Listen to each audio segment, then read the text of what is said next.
I was excited for this one today. What is up, everybody? Lindy Endzone is in the building. Man, my first live stream call-in show attempt. We got it going on here.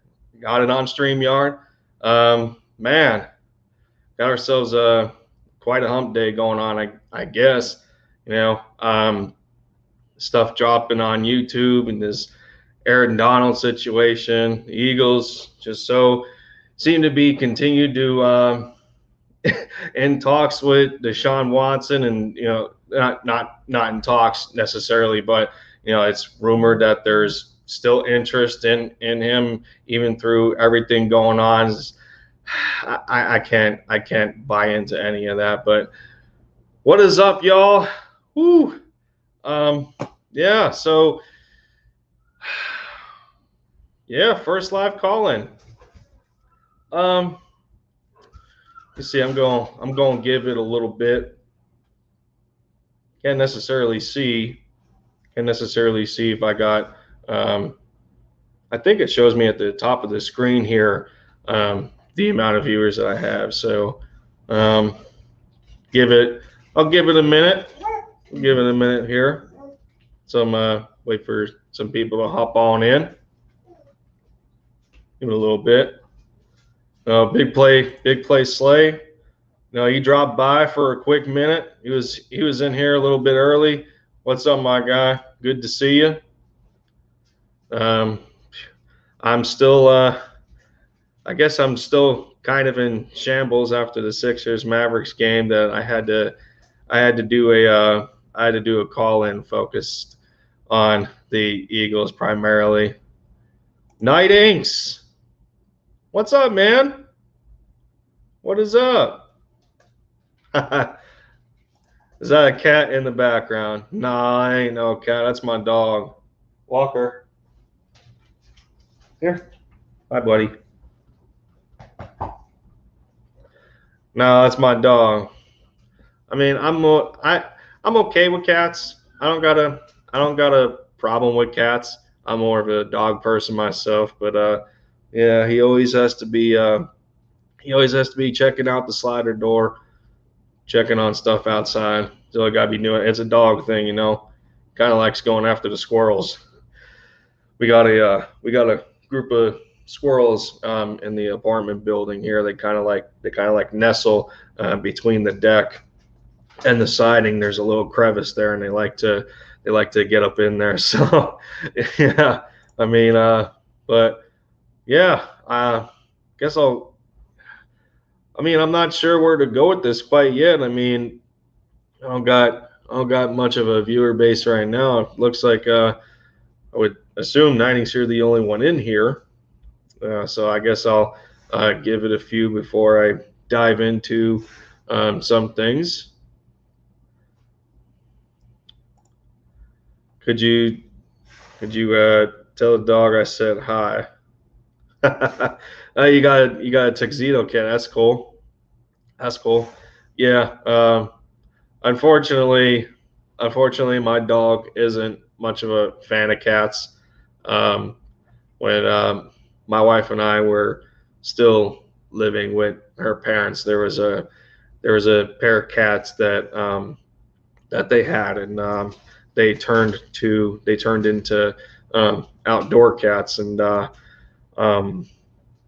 my dog managed to find one of them and tried to go after it, and yeah, wasn't a good idea on his part because he ended up getting a good cat slap in the face. So he didn't try again after that, but either way, he still doesn't like him.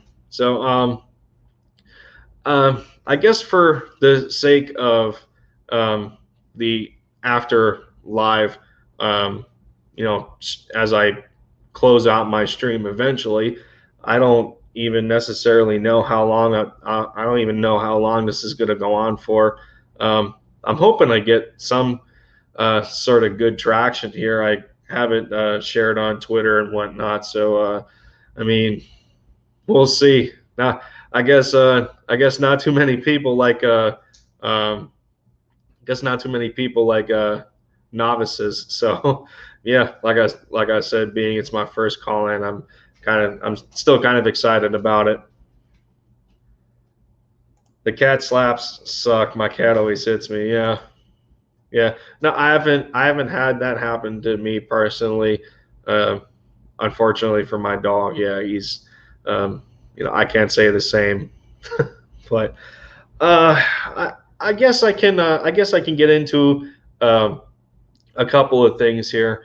Um, um, as I wait for a bigger attendance, and as soon as I drop the link for people to come on in here, I didn't necessarily give too much of a post game for the Sixers and Mavericks. I definitely was not myself when that was all said and done. I mean, it was it was infuriating. I did not like Coach Carlisle after that game. Um, I'll still I'll still agree with myself to the fact that he should not have let Porzingis sit. I would have rather, if KP needed rest, I would have rather have KP rested for the Spurs game than the Sixers game, in my opinion. Uh, and it's and not that not that it's how it affects the seedings, which it would make more sense for you to get an easy win against a team that's in your own conference to as you're in the middle of trying to fight for the sixth seed so you can avoid the play-in, which I'm on the fence with right now. And I understand. I mean, I understand both viewpoints on the situation, but I kind of agree where Luka is coming from in this whole ordeal. It's like you you play the regular season, like the whole regular season is about making it to the dance, getting it and getting into the playoffs. It's how good you do in the regular season that rewards you a shot to go against the best of the best to fight for a championships. So long as you make it that far, and for um, and I understand it kind of helps the lower seeds, that they still have a chance. It's the I think it's the 7 through 10 seeds um, that have to participate in a play-in tournament, so to speak, and it's like a 2 game series. And I'll have to look into it a little bit more as to how it works. I didn't necessarily pay attention to it in the bubble of the playoffs last year, since Dallas was not involved in it anyway. But yeah, I just that game that game was very difficult to continue to watch. So I just hope that KP gets that he maintains the health that he has right now, and that he can that he can continue to play back to backs, because judging by that performance against the Sixers, Luka needs him. Frankly, he needs him pretty bad, because nobody else seems to do what they need to, and the only one I'm really giving a break in that matter is JJ Redick, because he just got there, and it was his first debut game, and it was his first game back since March 3rd. So I'll let that slide with him. But well, now that I went on a little 5-minute thing here, I don't think I necessarily picked a good idea or a good time, for that matter, for a call-in, being some of the Philly content creators are probably streaming the Sixers game right now. They're playing the Nets, but I mean, then again, Brooklyn's not going to have their big three. KD's not playing this game. Kyrie's out. James Harden's out. So It's going to be mostly their bench depth. I don't know what Sixers fans are going to expect, with this game, and I got to agree with a lot of them, talking about that they haven't had too many meetings against teams that are fully healthy. So how can you rate your team in order to dissect how well they're going to be in the playoffs? It's just hard. It's hard to do. Philly Mike is Philly Mike. He's doing one. Philly Take with RB. He does it as well. He's big on the play-by-plays. I was actually supposed to be involved in the play-by-play with RB for the Mavericks game. But I guess at the end of the day, just didn't work out. So I ended up doing it. I ended up doing it myself, and did a pregame with Tone DeShields and Sports Talk with Let's Go Birds. So that was a cool experience to get that in. That was really my first pregame live stream that I've had, and I picked a good chance to do it, being we had our second and final game against the 76ers. So but since this is actually an Eagles-based live stream, I should probably get into some Eagles talk instead, and I'll leave the Mavericks for another day. Really, the only other one of the only subscribers that I know, Big Play Slay is actually a Lakers fan. So if I do something NBA based later down the road, then it'll suit other people a little bit better, other than just Sixers fans. Get some like maybe some general NBA talk, but I primarily focus on the Mavericks. You guys know how I do, but let's get into some Eagle stuff here. So I got a couple of banners to really set the topic straight, because there's between what's been rumored this week and at the initial start of the upcoming draft processes, and teams preparing their scouting lists out and everything. We'll get into that. Philly fan all day, Braden. Good to see you, buddy. What's going on? I know you were hoping that Joe Castro could stop by in your area. I seen that he eventually passed out on his own while he was in Philly, but it is what it is. So let's get into this now. And this is one of the more bigger questions that that's been kind of on my mind with everything that's been currently talked about, whether it's the rumors of us still showing interest in Deshaun Watson for whatever the reason may be. Between it being rumored Howie Rose's been wanting to move up in the draft to pursue Zach Wilson, there's a lot of aspects to this that are laughable at this point, and it just continues to beg the question, in my opinion, like, do we really know what the future holds for this football team, especially the way that it's organized by the front office, and and who we know is really in control with this whole thing. We've seen Trey Burton come out and talk about it. He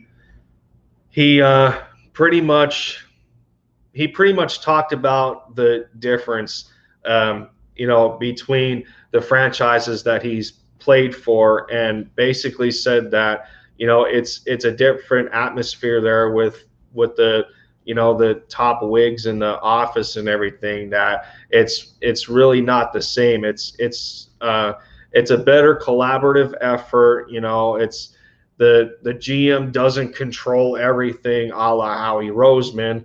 And this is to Trey's opinion, which I'm sure it's backed by some facts, and as we can probably think, with a lot of it being speculated, he's already explained the idea of, with him playing for the Chicago Bears, and then for him playing for the Colts, that the GM was involved in certain things, but he wasn't involved in everything, and he let the personnel around him do what they ruling them, or just letting the guys in the scouting department do their job, or stuff like that. And again, this also, it can't be said without remembering the owner is letting this happen. This is all also it's all under the watch of Jeffrey Lurie. So let us remember that for a second. It's not all we can't hold Howie to the stake without Jeffrey Lurie being next to him. It's frustrating. It's frustrating to think about. It's like, and I remember that end of the season press conference, Jeff Lurie talking about how he wants this high powered offense and everything, and it reminded me so much of Jerry Jones, how he's how he's so factuated with having a high powered offense. And Jeffrey Lurie talking about that, it reminded me of him for a quick second there. So I just, and we're kind of in a position here where we really can't afford to treat this robotically. And there was times even over the course of last year where it felt that way. And you hear reports of the team being too analytically centric, and and at some point you have to boil it down to fundamentals, and just the simple stuff with football in general. But man, there's just really not much I can say on the point, other than it's a mess. And really the whole idea of Howie Roseman still being in the picture of all this doesn't it doesn't give the majority of the fan base any hope that this is going to get better. Not to mention that a lot of people are already categorizing Nick Sirianni as a yes man. I mean, call it what you will. I don't necessarily think that's going to be the case. Sooner or later, like, if you actually look at yourself in the mirror, there's going to be a time where it's like, excuse me, there's going to be a time where life has to hit you in the face, and and you got to realize sooner or later that something about what you're doing or how you carry yourself, or how you do your job. Something's got to change. And you know, we've been using the term where there's smoke, there's fire for how often now, especially with this football team, the the organization, that front office between the owner and the general manager. I'm sure at points Howie thinks about this. I'm sure at points Jeffrey Lurie thinks about this. It's just it's just how it's just how well or how much they're actually paying attention to it and letting a lot of it slide. So that's about all I got for it. I'm going to save the second topic for when you guys come in here, which I'm going to do in just a moment. I also wanted to bring up the fact that part of the influence for my first time call-in show is the fact that I just got to thank you guys for being a part of this journey with me. I blew my subscriber goal out of the water by 4. I was at 50, then I dropped back down to 49, and now I'm at 54 out of nowhere in a matter of what it seemed to be a day. And I think it happened. I think it happened either during the live call-in with the Nest Out West and Moochie, or during the content for the Mavericks and Sixers game. So part of the purpose of this call-in is to get the subscribers involved that that have been supporting me, and vice versa, because it's cool to have a regular group of guys just following my content and what I do, and I'm very appreciative of it. There's really nothing else. There's really nothing else I can say. All I can do is just continue to to hit that next stride, and day by day take my channel and take my content to the next level. And getting on StreamYard here is another milestone. I mean, it's free. It's a very helpful tool, so long as you know how to use it. So with that said, let me get this shared. I'm going to make sure that I do this correctly. I'm pretty sure I have to use the invite button here, copy the link, and then I think I have to post it in the comments. I mean, I wish I knew. I'm not to say that I don't know, but I'm just going off of the interface of StreamYard here. I mean, I've been in,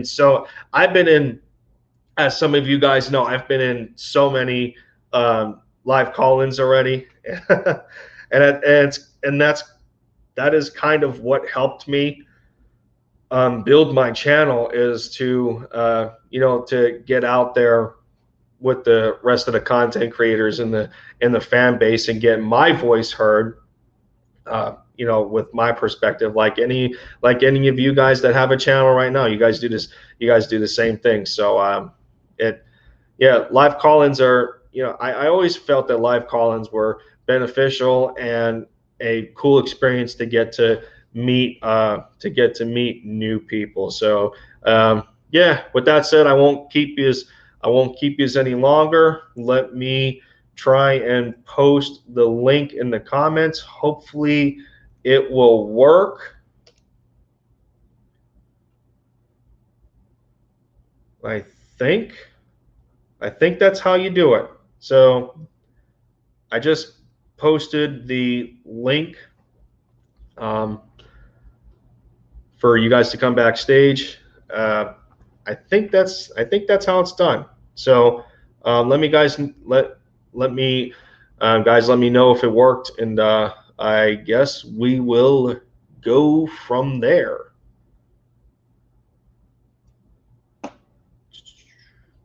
Because I'm not exactly sure. Like I posted it in the posted it in the comment section, but I'm not like I know how it pops up. I know how it pops up um, on YouTube, but it's showing it a little different for me at the moment. So for those that want to participate, click on the link, man.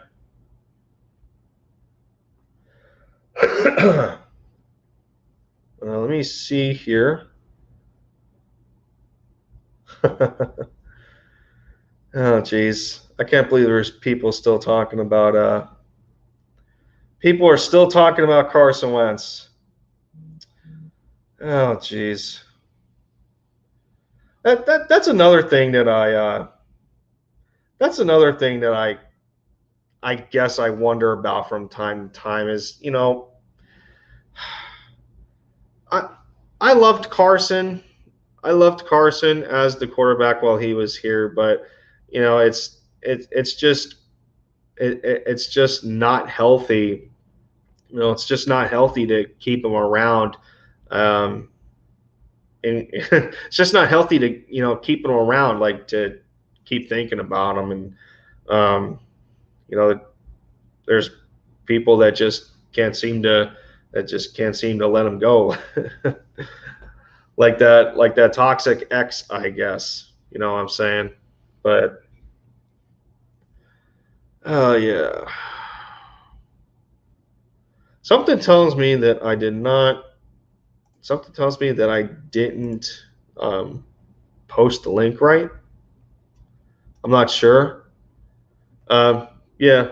Let me know. Let me know, everybody. Let me know, everybody, in the comments if the way I posted the link is working. I used the invite tab. I used the invite tab and just copied and pasted. I'm pretty sure that's how it works. But I necessarily can't bring up my own stream in a different tab without it echoing. So, oh, okay, all right, yeah. Oh, there we go. It did work. All right, well, let's see here. All right, let me do this. First guest coming on here. He's he's a regular. He's a regular that I came across. He's got his own YouTube channel. I want to say I first met him in one of Philly Notion's call-in streams. And he's kind of carried himself throughout other ones. He's appeared in some of Philly Fresh's and the Philly Talk podcast with Philly Mike. He's been in some of those as well. He's got his own channel. He's pretty cool to talk to. We're also in a Discord for Philly the podcast with Joe Castro. So let me add him as the first guest to the stream first. Philly fan all day, or otherwise known as Braden. Yeah. What's up, man? Nothing much. Appreciate you coming on to my first call in, man. Yeah, I just want to say something. I haven't been posting on my YouTube channel because I'm trying to do a call-in live stream, but I'm kind of in trouble with that, so that's why I haven't been posting. Because I'm really trying to do that. But yeah, let's talk Eagles now. Go ahead. Yeah. So I guess I'll leave the first banner up on here, and I know I kind of touched base on it a little bit, and there's not much that I can really say at this point anymore because we still have the draft to look forward to, depending on how excited people actually are, knowing that Howie Roseman's still in the building, and as we can probably think that he's gonna have the next to the biggest influence in these draft picks, unless surprisingly enough they decide to listen to guys like Nick Sirianni and Shane Steichen and Jonathan Gannon. With everything that's been going on as of right now, in your opinion, do you even know what the future holds for this football team? I think I know what they're doing. I really do, because this is what Howie Roseman wanted. It's just 3 ways it's going to do. Howie Roseman can actually be smart for once and say, I was stupid the last few years. I'm going to actually make a smart decision and get a cornerback like Patrick Surtain or J.C. Horn. Or he could be thinking, I'm going to be stupid this year like I am the other years and take – I mean, I wouldn't be mad about this, but this is technically one of the worst decisions, and take Jalen Weddle with that 12th pick, which I think will happen. That's what I think will happen. Or he could go the really bad way and take a punter from UMass. You never know. I mean, at this point, it's always humorous, but it also could be reality at the same time to stay on that narrative of a punter. But for me, thinking about it a little bit more, it's like two of the biggest tickets, receiver wise, that we have kept in mind. Not only has it been DeVonta Smith, but since we're out of the chase for Ja'Marr Chase, people have been talking about whether it be Rondale Moore in the later rounds or Rashad Bateman, or the Eagles have been in pretty decent contact with Terrace Marshall Jr., the other receiver from LSU. But for the perspective of Jalen Waddle, I mean, the Eagles are known to do this at this point as far as the draft goes. It's like, but it also depends on how quick we need that player to be ready for week 1. And we've seen that with Sidney Jones in the second round. He actually had to sit for a year because of an injury. And I don't think I can put Jalen Waddle in that category. I mean, we've seen that he was on, what was it, a 6-month rehabilitation for his ankle. And the way that he continued to train actually pushed him to play in the I think it was the championship game against Ohio State, and he actually made somewhat of an impact in that game.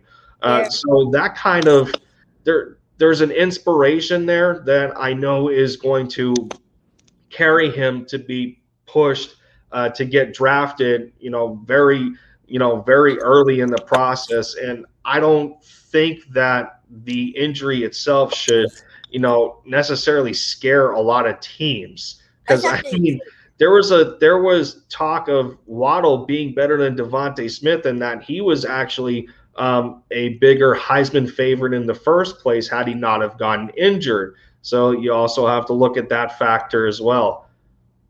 I personally think that I think they'll do that, but I don't want Jalen Waddle because if the Eagles are they don't handle well with injuries because they get injured all the time, and so I can't trust the Eagles handling Jalen Waddle's injury, so that's why I don't want that. But yeah, and I think they're building for the young.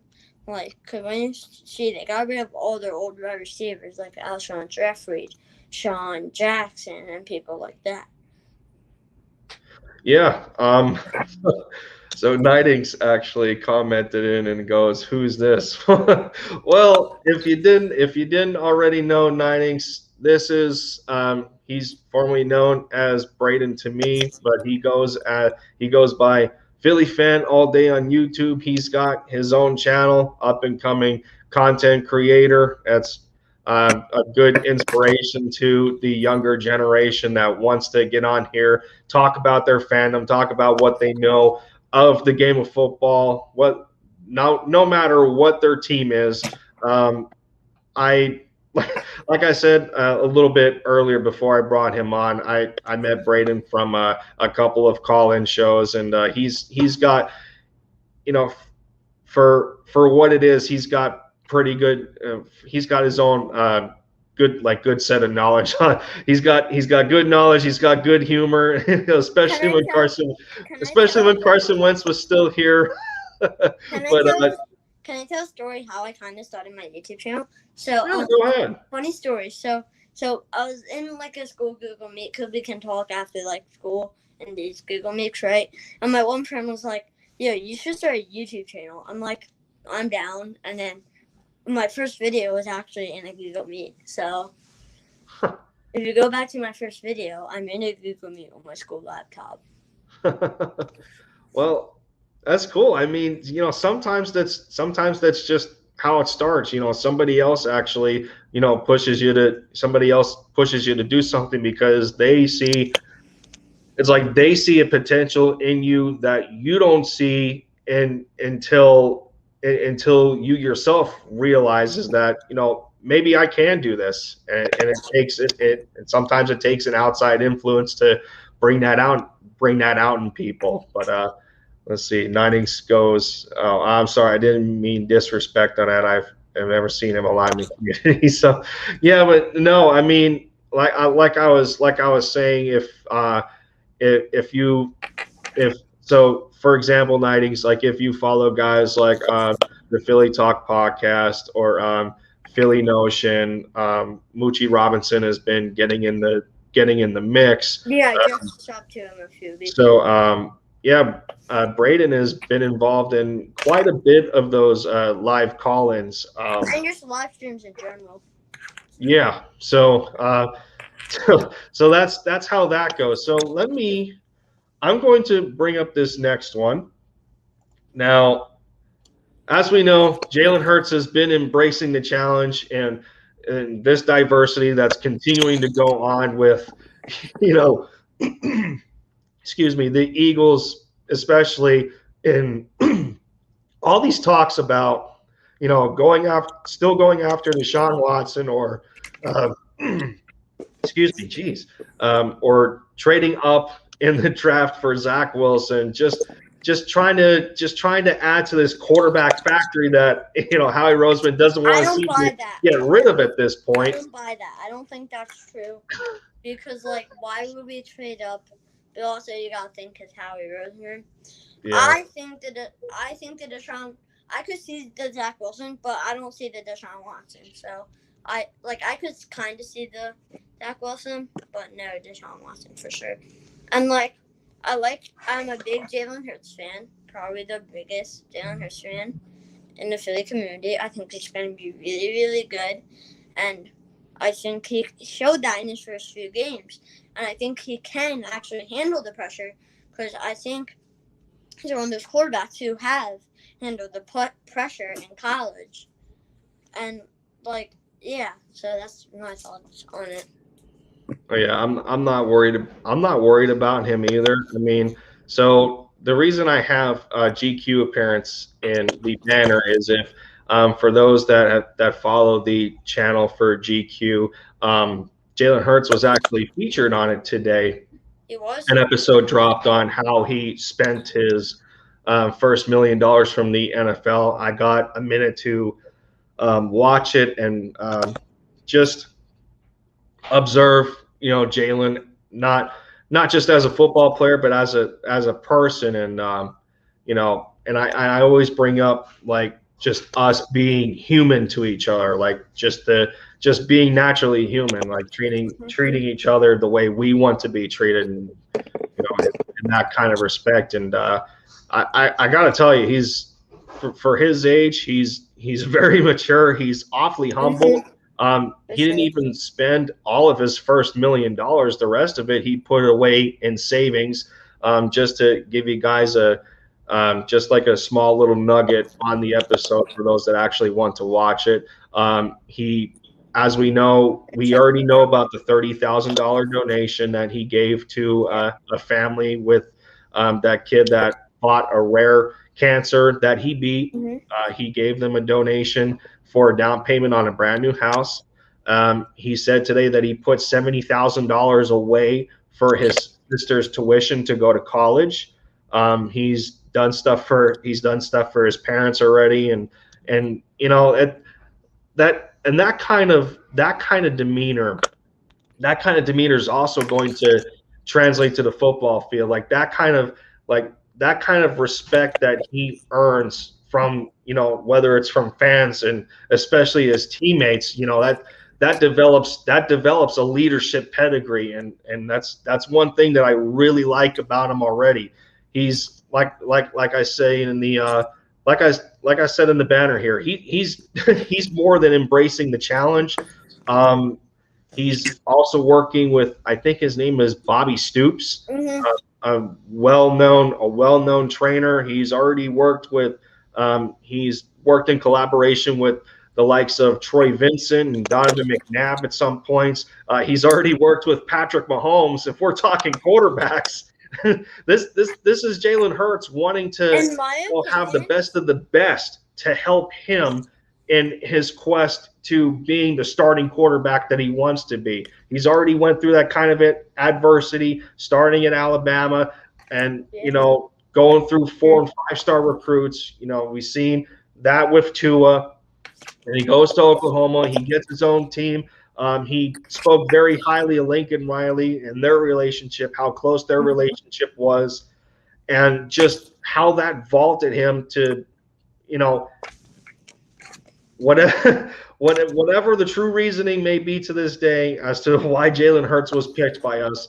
He still went in the second round either way.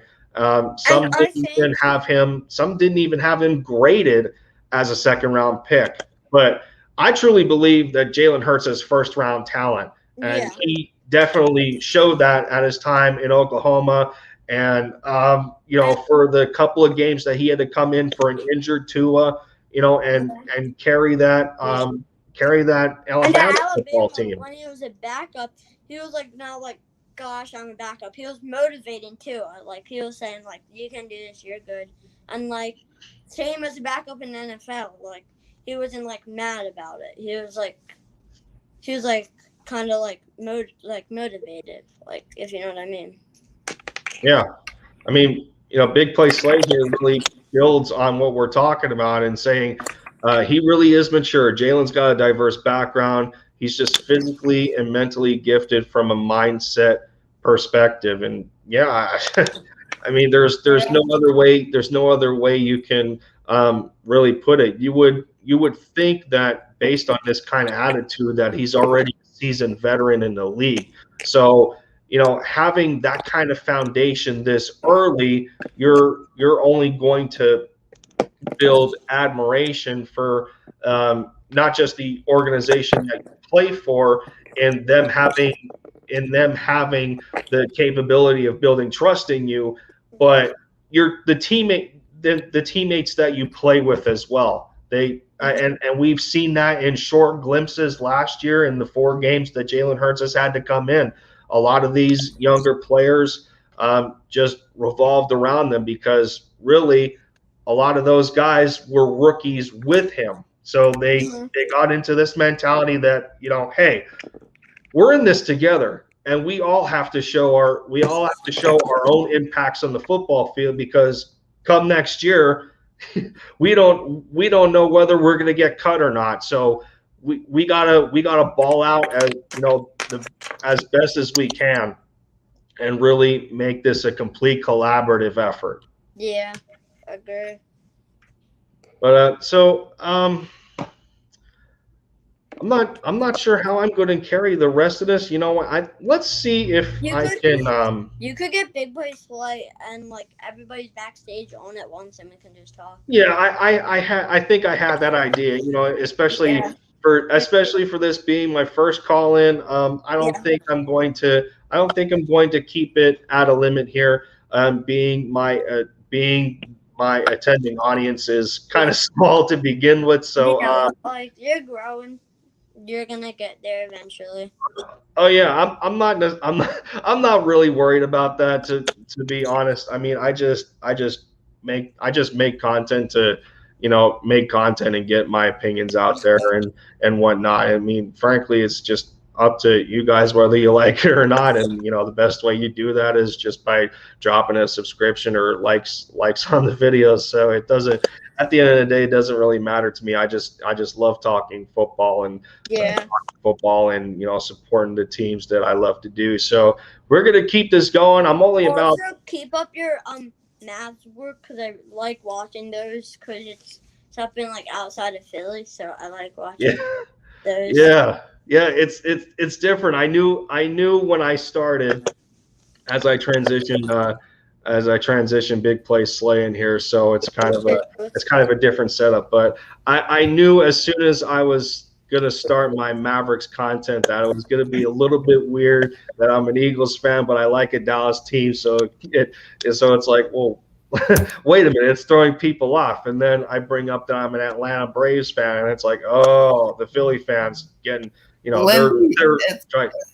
that's literally how it is with me. It's like if I like any LA team, like the Lakers or something, which I do, it's like 1,000 Philadelphia Sixers fans just telling me that I have to be a Sixers fan. Exactly. But I kind of like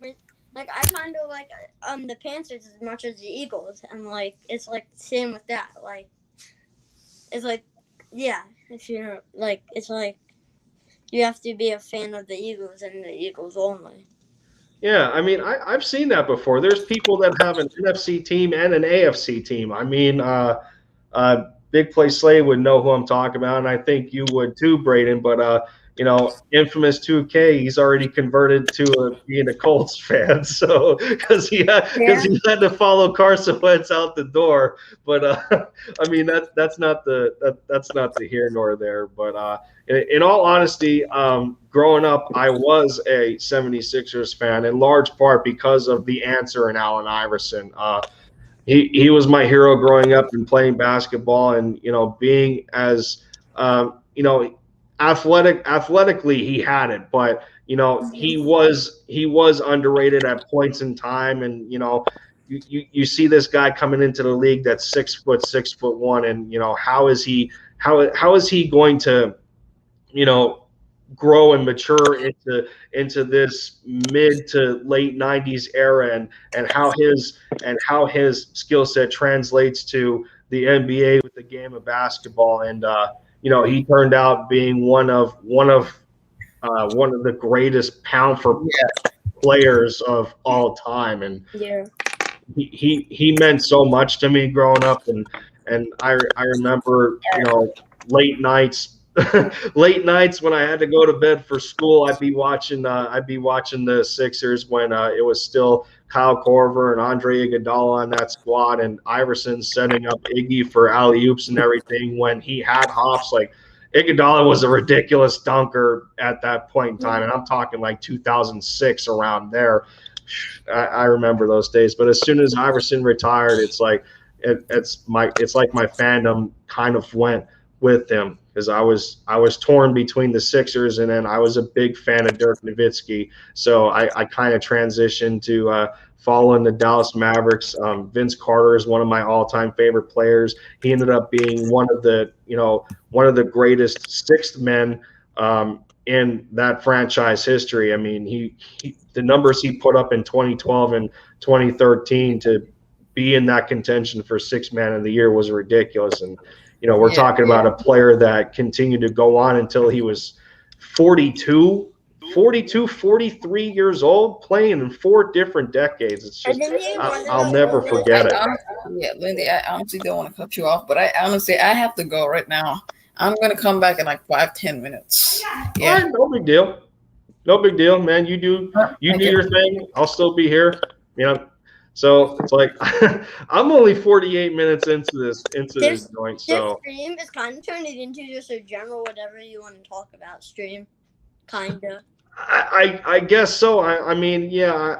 I still had somewhat of a general direction that I wanted to take, being that I started this stream talking about how I've been defeated from the Mavericks and Sixers game, that I wanted this to be Eagles based. So I kind of had 2 banners to start. I was going to think of a third one, but I wasn't sure where to take it. But like in the first one, and I'll put it back up again with not knowing what the hell is going on with this, not knowing what's going on with this organization. Mm-hmm. And people talking about how bad Howie Roseman is as a GM, but I'm going to continue to I'm going to continue to press the point, and I want people to understand at the same time that this isn't, it's not a one-man show in that front office, because, for how Howie Roseman is as a GM, there's still another guy in that building that's foreseeing this, and he's overseeing everything. He's allowing this to happen. So as much as we put on Howie Roseman, Jeffrey Lurie is just as at fault for what's going on. Organization is weird because it's like they're humble, and they're like I think I can do this, and they motivate each other. But at the same time, their organization is a whole thing because they draft bad, they get injured all the time. So it's a really weird organization, probably the weirdest in the NFL in my opinion. And I can't imagine in recent history that even a guy like Chip Kelly had some influence in this kind of dysfunctionality that's going on in the organization, as to when it was said that Jeffrey Lurie gave a lot of the control, especially with personnel, to Chip Kelly over Howie Roseman, and Howie getting stuffed in the janitor's closet, whatever we may want to call it. Chip was a guy that really focused on a lot of these odd, more so off the grid kind of measurables of what he wanted in a player. And whether it's looking over reports or what people have actually gathered as far as information goes, that Chip was a guy that was actually having guys in his scouting department, and who talked to these prospects. He actually had them measuring their wrist size and stuff like that. Like, what are you trying to accomplish? Oh, he's got a large wrist, so he has to have big hands, and whatever it may have been. I mean, you have big hands because you can't catch a football field. It's just there's all those kind of confusing factors. Yeah, it just continues to allow it to trickle down, and then we get to the Doug Peterson era, and Doug Peterson, sorry to cut you off, but Doug Peterson was like a good coach, but a bad coach at the same time. He won the Super Bowls. We had pretty good seasons with him, but then 2020 COVID hit. We just fell apart. Let's be honest here. Well, be that as it may, I think especially with some of these recent reports out right now, that it's reported and it's speculated that Doug Peterson was kind of treated like a baby in the organization, that it doesn't make sense, to the point where we didn't necessarily get any of this coming out in his first year as a head coach, or after he won the Super Bowl, or dealing with quarterback injuries and Carson Wentz and Nick Foles coming in and out of the lineup in 2018, to make it seem, and it's coming on all of a sudden to make it seem that there was a bit of an incompetence with Doug Peterson. Well, why wait till now to try and talk about that, when this could have been a factor in the first place that could have prevented Jeffrey Lurie and Howie Roseman from hiring him to be the next head coach after Chip Kelly? Where does it come to even here? Yeah, I agree. So it's like I don't understand. It's like, is Jeffrey trying to run, or own for that matter? Are we trying to run a football team here, or are we trying to run a daycare? Because that's what this kind of sounds like, to where Doug being treated like a baby. this front office didn't necessarily trust him to be the head coach of this football team. Well, I think that should have been a red flag, if this carried even in the hiring process years ago, and it just doesn't add up to where we're hearing about it now. And I think it's another narrative that's trying to, steer us away from the reality that, a lot of us feel the problem is still in the building. So it's whether it's speculation, whether it's opinions based on some sort of fact, or blame deflection. No matter what we think it could be, it's clear to a lot of us that Howie Roseman has kind of outstayed his welcome for the majority of the fan base. So honestly though, he should have been fired like last season. I'm not gonna lie. Like after the first pick, I think they should have been fired.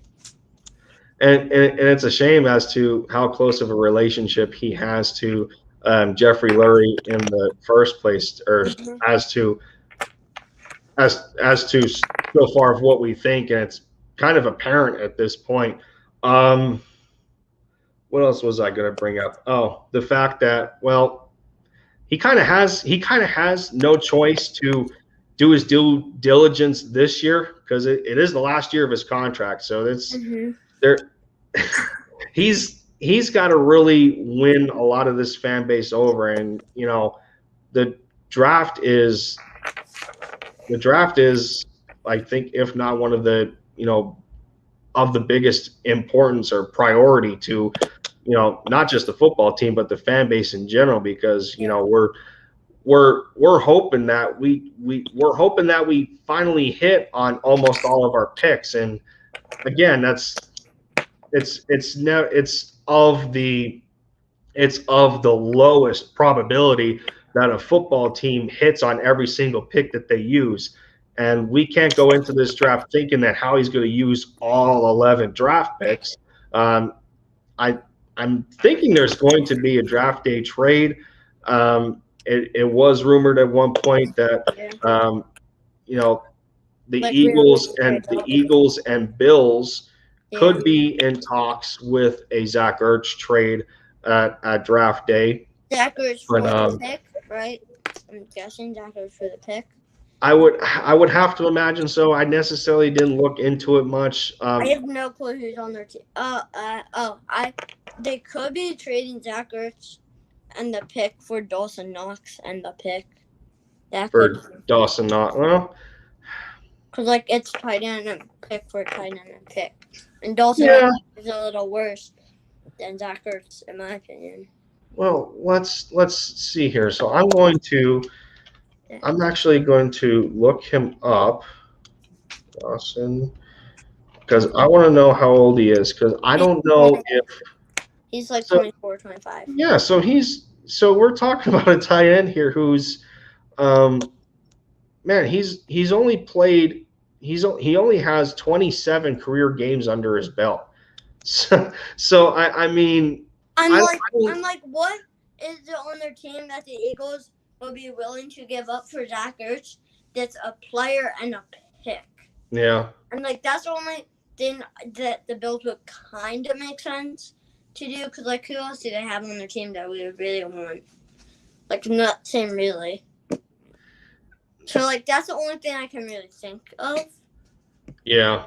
I mean, I can't think of anything else necessarily other than I don't know if Buffalo would even. I mean, Dawson shows a lot of potential as not so much maybe a number one, but a number two tight end. So yeah, but I don't know that for our team, because we would have Dallas Goedert, which is already building out to be probably in a few years the best tight end in the league, especially with Zach Ertz being gone, and then Dawson Knox.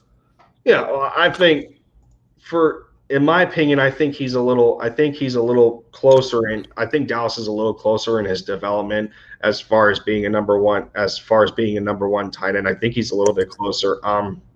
We got to remember that Goddard's only about 26 years old. I think he's like it's about a 3 to 4 year difference between Zach Ertz and Dallas Goedert. I think he's only 26. I'm pretty sure he's like 24, 25. I want to say I know because I got in a debate with some people in a because it's in my search history. Yeah, so let me see. Yeah, he's 26. This will be his. He'll be going into his 4th year. I thought he was 24, 25. Yeah, no. We drafted him in.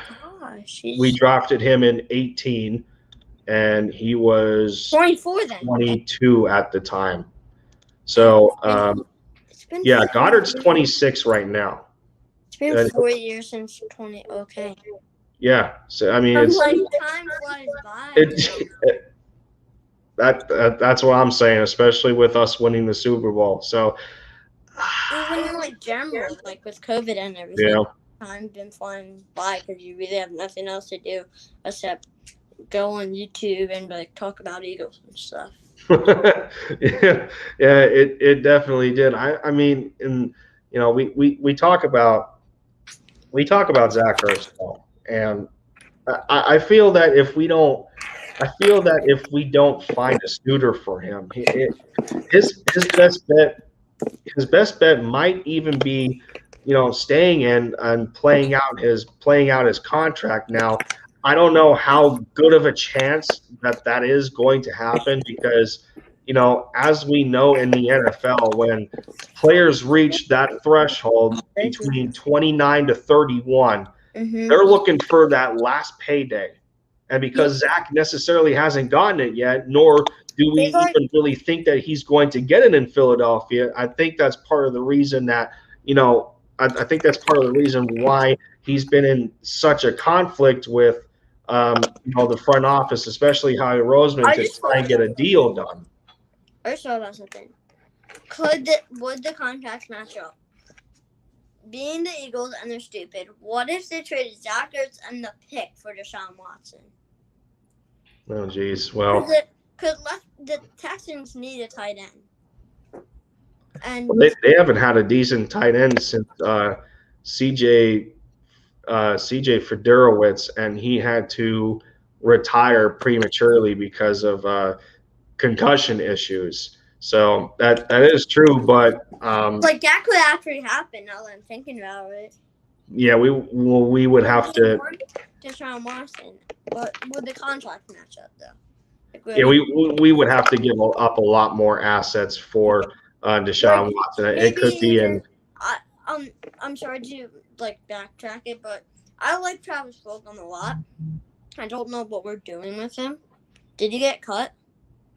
No, I mean when we picked him up from Detroit, I think he had 2 years left on his rookie contract. So he's going into the final year of his rookie contract now. I think we'll re-sign him, probably, most likely. I would have to imagine so because I mean he looks to be he's a young wide receiver, lots of potential, and he's already a good wide receiver in my opinion. Oh yeah, it's just probably better than Deshaun Jackson. Like, I'm not gonna lie. Like, at this point in their career, not overall, but at this point in their career. That's for some people that may even be a hot take, to be honest. You know, to be better than Deshaun Jackson, but then again, you know, Deshaun is about 9 years. Deshaun's about 9 years older than Travis, because Travis, when the season starts, so the season year. And what I mean by season year is when a player's birthday is around the start of the season. So you say their season, like their age at the start of the season instead. So by week 1, Travis will be 26. So he's only 25. We're talking about a receiver that's in the last year of his rookie contract. Last year he seemed to be, you know, one of the better route runners on the Eagles to begin with, and we just seen some of his breakout potential, being one of Carson's only dependable targets, especially catching that touchdown pass against the San Francisco 49ers. That was a go-ahead touchdown to where the defense ended up having to take care of business, and they did with that pick six by Alex Singleton. It's just the game he had against the Pittsburgh Steelers. They don't just come out of thin air. They don't come out of nowhere. There's a reason that he wins on his matchup. There's a reason that he gets open, and there's a reason that a chemistry develops between a quarterback and a receiver.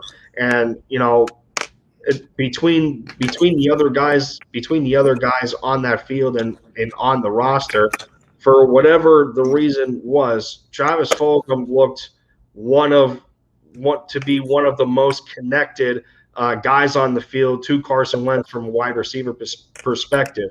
The only other one, in my opinion, had he stayed healthy, was Deshaun Jackson, especially at his age. I just, it was crazy to me that when we got Deshaun Jackson back for that Giants game before he got cheap shotted and his ankle got taken out, it looked, when Carson and him played together, it looked like week 1 of 2019, how, he goes 8 catches for 158 yards and 2 touchdowns. Carson was just dropping bombs for him, dropped 2 bombs for him. And they looked like they've been playing together for, like over 5 years. Travis had a similar connection to Carson like Deshaun did in such a short amount of time. So, it wouldn't be serving justice if Travis didn't get a good chance, especially that with the Players Association so far being 2 teams and the Seahawks being one of them. They're trying to propose the idea of like a new of a extended OTA system, how they did it last year virtually because of COVID. They're trying to implement that and continue it moving forward for the time being. Not only due to the fact that COVID's still around, but they feel that the veterans don't necessarily need it as much as these rookies and second-year players do. So, with that said, I would imagine that Travis Fulgham would be one of those guys to want to participate as much as possible. Get to know these new coaches on the staff. Fortunately for us as fans, and fortunately for the wide receivers from their perspective, Aaron Moorhead's still the wide receiver coach. That hasn't happened for the Eagles from talking about the coaching staff for quite some time. I think what was it, 4 years in a row we've had a different wide receiver coach, whether it was Mike Groh getting promoted to passing game coordinator or offensive coordinator for that matter. I don't know. It ended up not working out. I think Carson Walsh was another receivers coach that was pretty bad.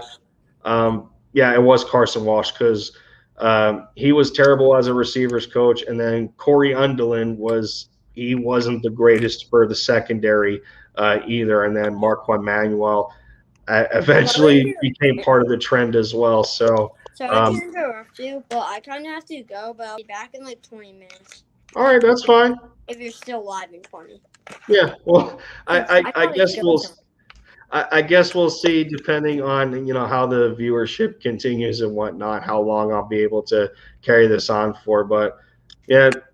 I appreciate you. I definitely appreciate you coming on, and Bye. I'll probably see you later. All right, Braden, take care, buddy. Bye. Yeah, look at that. Braden's always a good kid to have a conversation with as far as the perspective of the Philadelphia Eagles and football and everything. So I'm already in this call in for an hour. It's crazy. Crazy how time flies when you're having fun. I'm actually at about an hour and 10 minutes. Hopefully we can get a little more viewership in here. This way I can talk to some more of you guys, whether it be through the comments or if you even want to participate in the call in for that matter. So we'll keep this going so long as I guess so long as I have participation. It looks like Big Play Slay is backstage again. So we'll see if he's good to go. I know between Braden and Big Play Slay, they were a little bit busy temporarily. So we'll see where we're at from there. But let me add him back in here. Sorry about that. I was a little busy, man. No big deal, man. So Braden kind of kept me occupied pretty well for the time being. I think I tallied it to about 35 minutes that he was in here with me. So got some pretty good perspectives from him and his opinion and everything on what the hell the Eagles are even doing for this matter, because everybody's irritated, confused. We just want what's best for the football team at this point, because as a lot of us know, we feel that we can do a better job than Howie Roseman as far, especially with picking players in the draft for that matter. But that's not to say that he hasn't gotten any credit for that matter whatsoever. I feel that free agency so far has been pretty good. A little bit of a resemblance to 2017, not to the quality of the players, but reaching back in that bargain bin and trying to fill some needs before the draft approaches. But as we seen, Eric Wilson was in the building. I think this was yesterday. Eric Wilson, he got to see his spot in the locker room and his uniforms and everything, and just the excitement on his face gave me a little bit of excitement. But I'm like, to where I'm like, yeah, man, good for you. You're coming into what seems like a awesome environment from his point of view.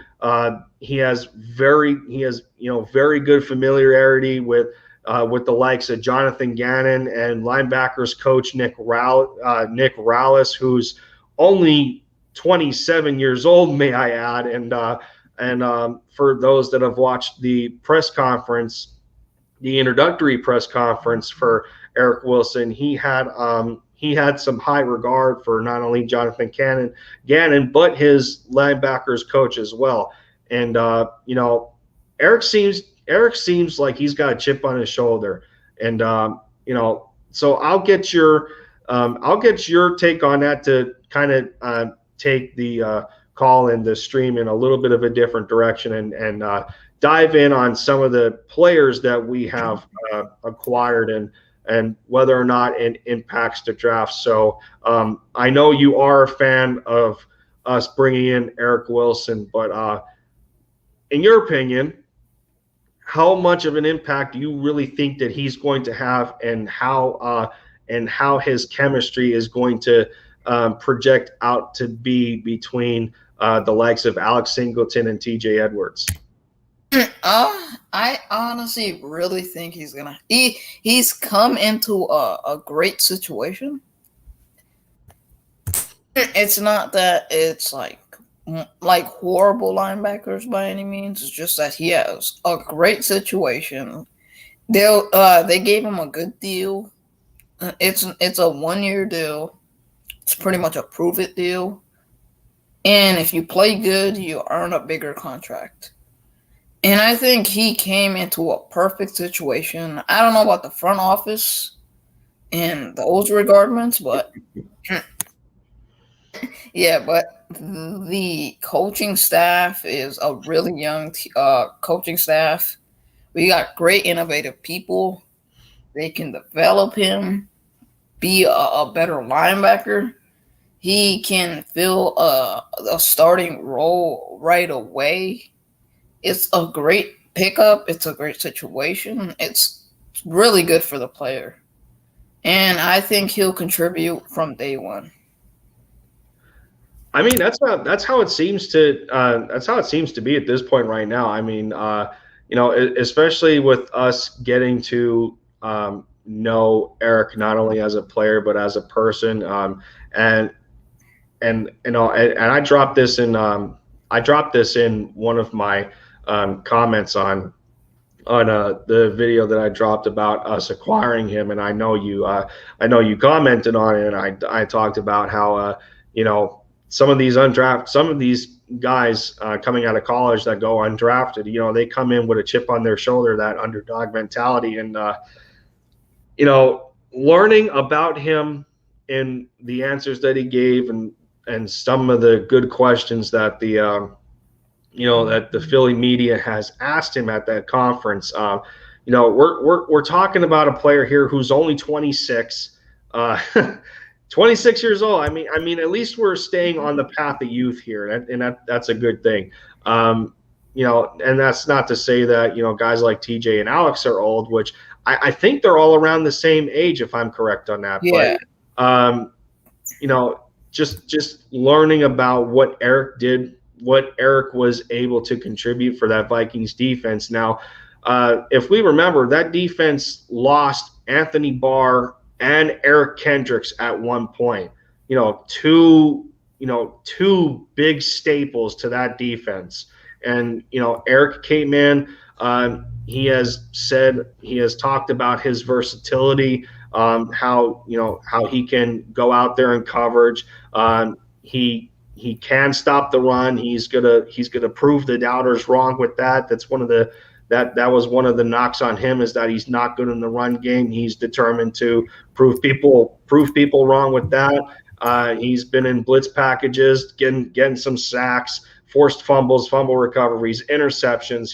He did a little bit of everything to what he needed to do in order to fill that void with the injured starters. And it was good to hear that unlike last year, where we realized that Nathan Gary, of all people, was setting up the defense for whatever reason. Jim Schwartz thought that was a good idea, and Ken Flagel thought that was a good idea. Look what it got you. So no, we don't need to go through that again. But to hear that Eric was actually playing that kind of field general role and setting the defense up. I mean, we're talking a kid that was that just finished a rookie contract, and that kind of responsibility had to be put on him, with the help of some of his teammates. And I mean, I'm sure Anthony Harris was definitely involved in some of that, and just regardless of the fact that one guy's in the secondary and the others in the linebacker room, it's just that veteran presence. And now them two are on the same team again, and through injuries they did the best they could. But us feeling that they're in a better situation now, and what Eric brings to the table that we were really lacking last year. And it's not to say that we got star linebackers on our team. I mean, they're good for what our team is right now. And that's not to say that if they went out in free agency and they were available, that they would be starters on other teams. Maybe very few, but they're few and far between. So, man, I got to agree to the fact that I feel that Eric Wilson's going to definitely contribute right away. He has the advantage right now as in the linebacker core, as far as having the familiarity with what Jonathan Gannon wants to bring in his defensive scheme. He's got the knowledge to, share it amongst his teammates, and they have the chance to do some pretty amazing things that'll that'll have some of us fans that are still out there not miss Jim Schwartz anymore. Yep, we can definitely agree on that. So, I mean, offensively and defensively, I feel that we're not going to have that definition of predictability anymore since Schwartz was all about the defensive front getting pressure, and there was no disguises, there was no stunts. It was just flat out power that he relied on, our guys like Fletcher Cox and Brandon Graham so much, and Javon Hargrave when he was in there, just to push the trench forward and get that pressure on the quarterback to where it sounds like Jonathan Gannon's going to do things a little more methodically and and on the defensive side of the ball, take what the offense is giving you, based on protection. If the quarterback's if it's a screen or if it's a quick throw, if the quarterback's trying to get the ball out of his hands a little faster. So, man, I'm pretty darn excited for that matter. And as we transition to the next acquisition here, and us maintaining Jordan Howard, he signed back on a 1-year deal. For those that did not watch the press conference that Jordan Howard had, he actually contemplated that, and Jordan Howard himself, he's only about 26 or 27. And he actually contemplated on the idea that he may be done in the NFL because he wasn't getting much offers around the league at all. And it's a shame that, his time in Miami damaged his stock that much. So us kind of getting a glimpse of what Jordan Howard was in 2019, being that thunder to Miles Sanders lightning, and unfortunately having that shoulder stinger and trying to come back from it. We really ended up not seeing him again until whether it was too late or in the debacle that was 2020. I guess I have to ask, like, where are you with the Eagles bringing back Jordan Howard to this running back committee? I felt that it was a good signing for the running back group, especially knowing that Jordan Howard is very young. He still kind of presents you a leader type of role, and he still can give you a good 70, 60 yards on the ground, and he can complement Miles Sanders' strengths, which helped the offense in 2019, which looked awfully good. And you bring in a smart, innovative, young coaching staff with great experience with power backs and players that can run downhill against you. And using a guy like Jordan Howard in that type of format only raises his level to the next game. Like it raises his game to the next level, which I'm very excited to see him and Miles Sanders again. Believe whether we want to believe it or not, there's actually some people that weren't too thrilled about bringing him back because of what he showed to what he didn't show playing for the Dolphins, but he did address that in the press conference a little bit. He said in his opinion that he felt that it wasn't so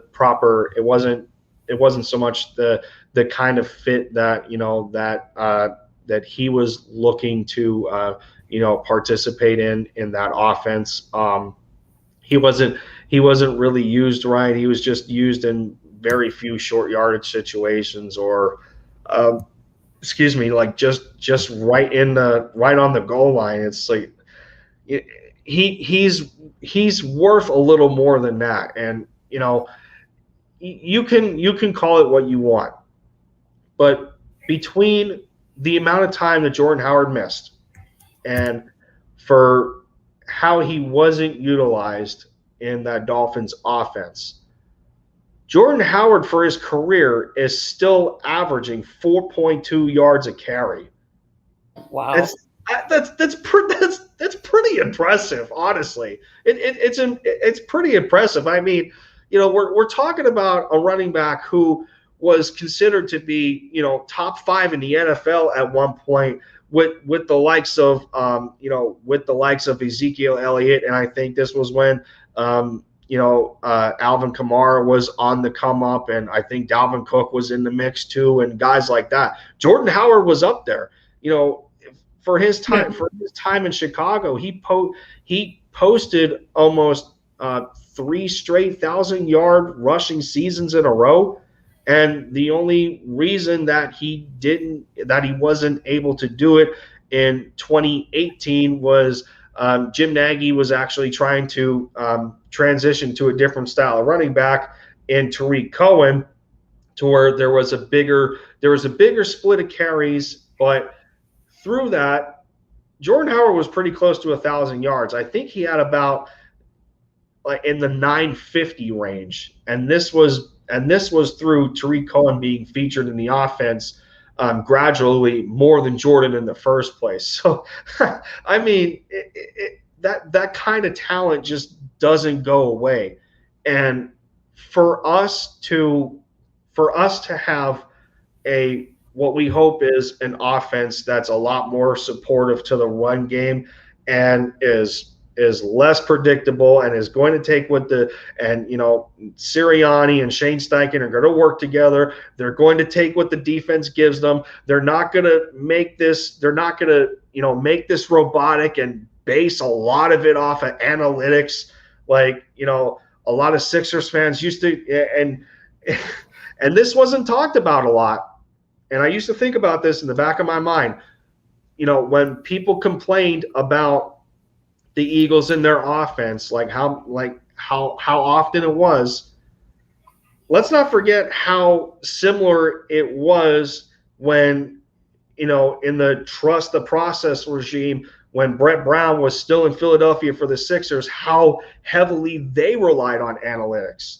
So the Eagles with Doug Peterson and a lot of these multiple positional assistants, to where we feel that their job titles came out of thin air. There was a lot of analytics involved in there, and it seemed too robotic. It seemed too predictable. Miles Sanders getting next to no carries in situations. The Cleveland Browns game was a perfect opportunity to get Miles more carries.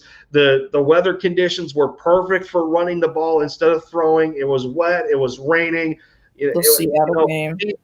The common sense. Just the common sense to realize these ideal conditions to do the simplest things, and because they relied so heavily in analytical situations instead of football situations, that ultimately added to the demise of the Eagles in 2020. So, so look in the building. Let's go forward. Making an appearance. What is going on, man? Hey, you came just in time. I'm still going on for my first ever live call in. More so being a celebration to you guys as subscribers, just in the support of me, and so just stuff like that. What did they say? Was I not the first person to call in for Lindy? Wait a minute. Technically are, but not really what Lindy was thinking. Do you get what I'm saying? You did the Sixers Mavs thing, the Eagles things. LGBT did that, but then again, yeah. I think he's referring to the time where I just got onto YouTube and my first collaboration was with Let's Go Birds. I had a live stream with them, and my setup was terrible. I didn't have a good webcam. I was using my laptop's webcam. My Wi-Fi was acting up on the laptop. My connection was all over the place. I actually had to move in 3 different places in my apartment to get a stable connection. Yeah. It was mostly the viewers of Let's Go Birds, because here's this random ass guy coming on this kid's stream to try and talk football, and I don't. It's like I had just this. I had such a terrible connection, but but continuing to do this just builds up confidence, and whoever wants to start doing a channel, and it just keeps going from there. But let's bring in the kid of the conversation here. I'll triple it up here. Let's go Birds. There he is. I was about to say I didn't want to jinx him now that my internet was bad, and oh geez, that would be terrible. But I think I did. I think it's too late. It might have happened. No, he's up and down. It's up and down. A little bit of static in there. A little hazy.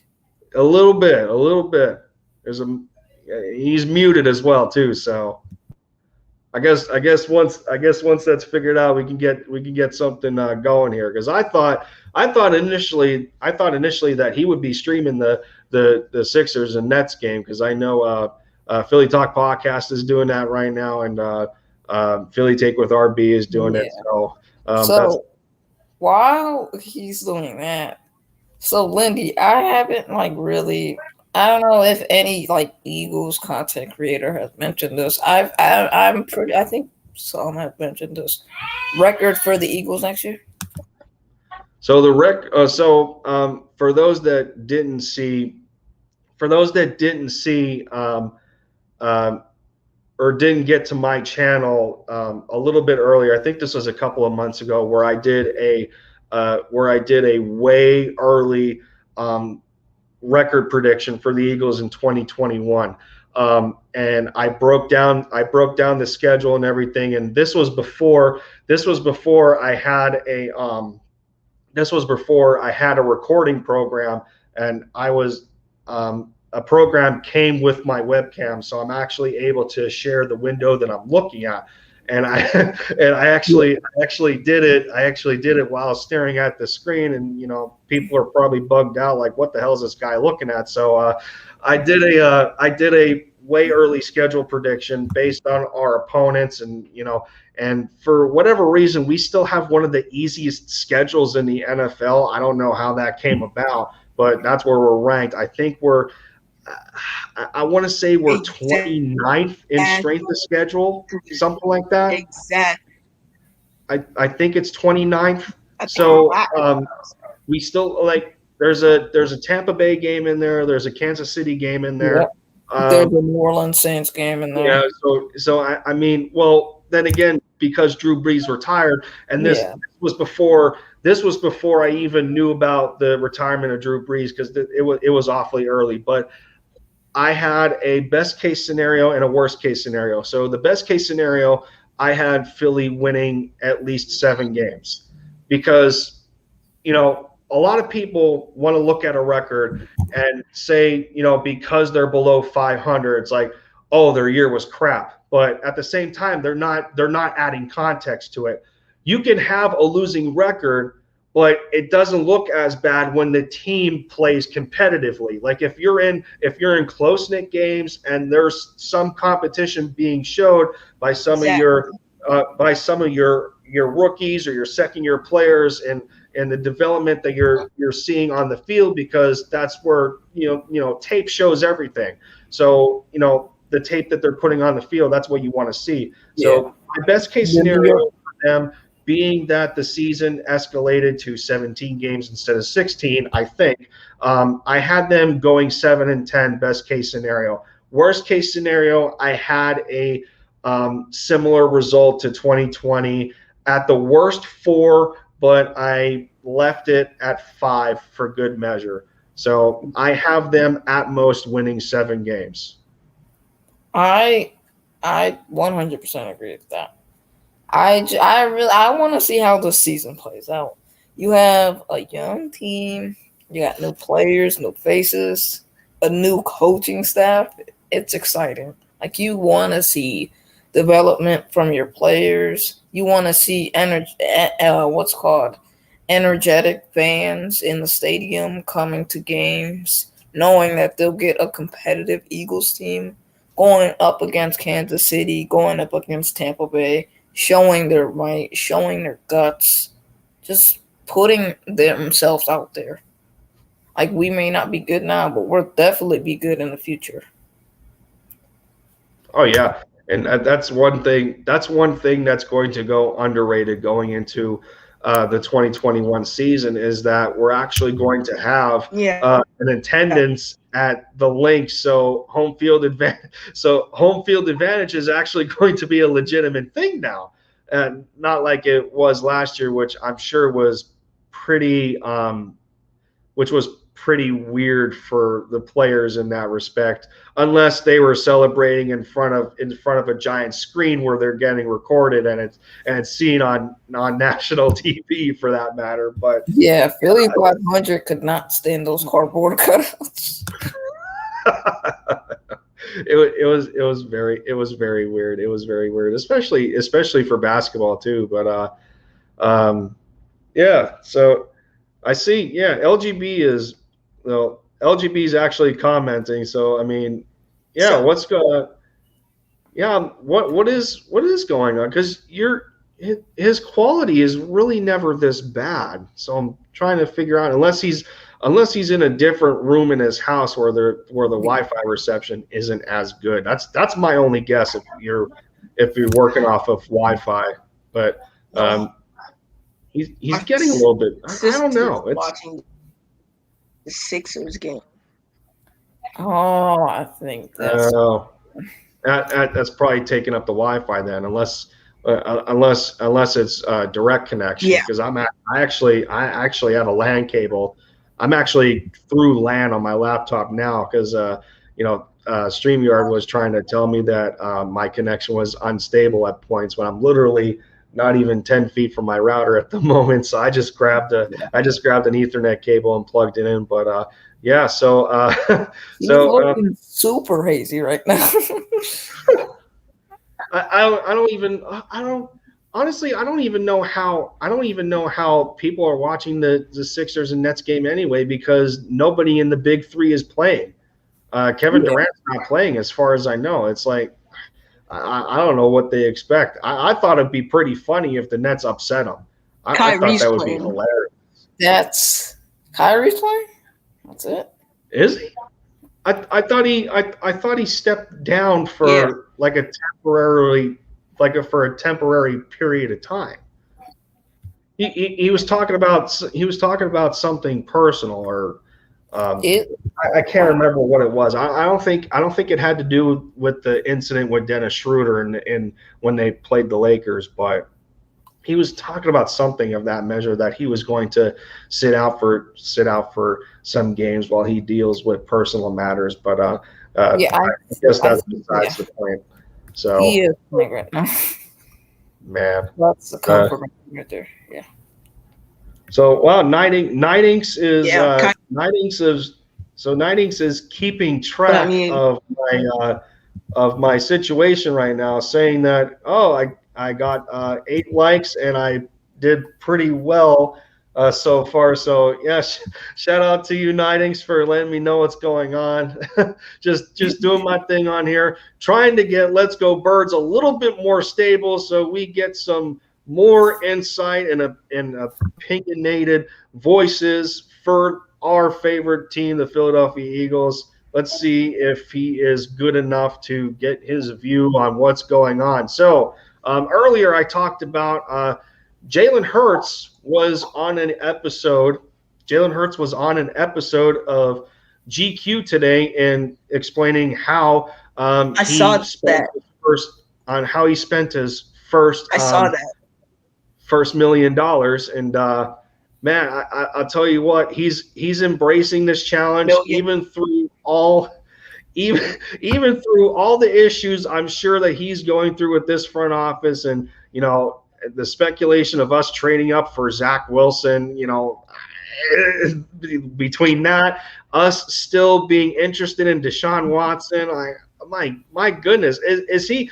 It's like, is he the starter or not? That's what we want to know right now. Is he the definitive starter? So I mean, you said you seen the episode of GQ.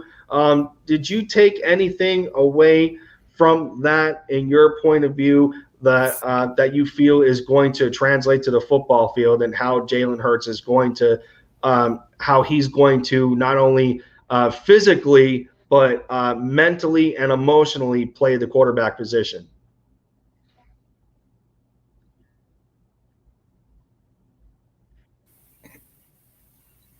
Y'all know for sure he's the leader, and he's very, very confident in this team. Am I still lagging? A little bit. No, you're good. You're good.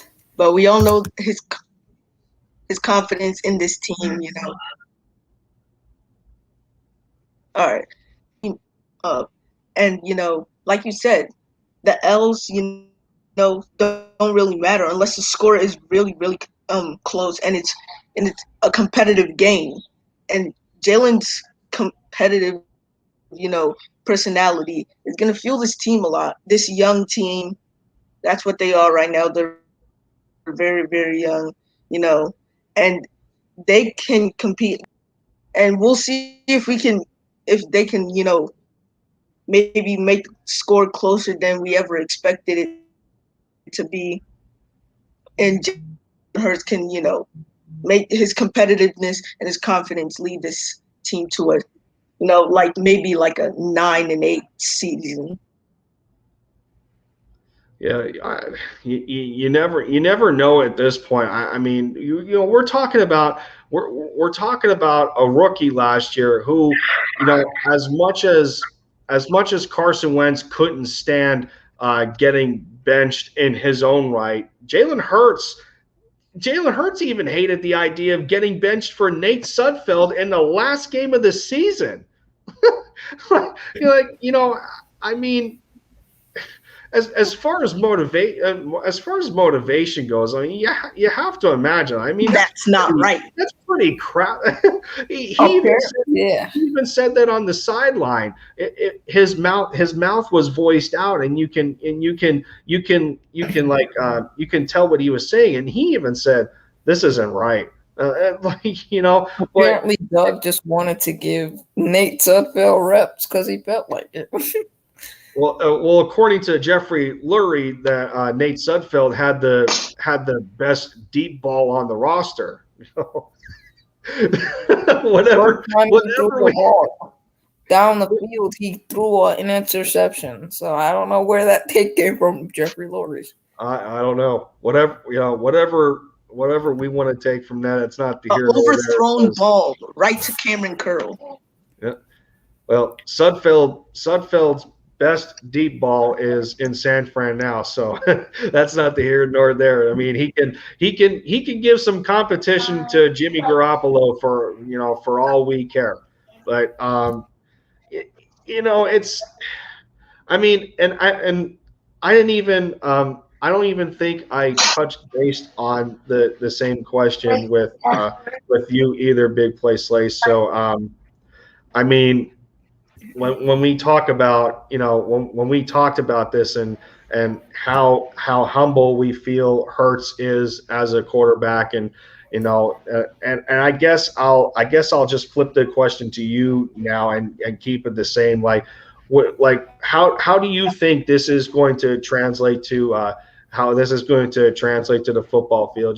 Just based on what we've gathered so far from Jalen, the kind of person he is, and the work that he is putting in the offseason, despite us bringing in Joe Flacco. So despite us bringing in Joe Flacco, who we know is going to be competitive, listen, people, this guy is not going to want to hold a clipboard and stand on the sideline. He's out on his own mission to want to prove that he can still play in this league. He's a little bit, I mean, he's about the same age as Aaron Rodgers. So, you know, he's looking at Aaron Rodgers. He's looking at Ben Roethlisberger. He's looking at Tom Brady.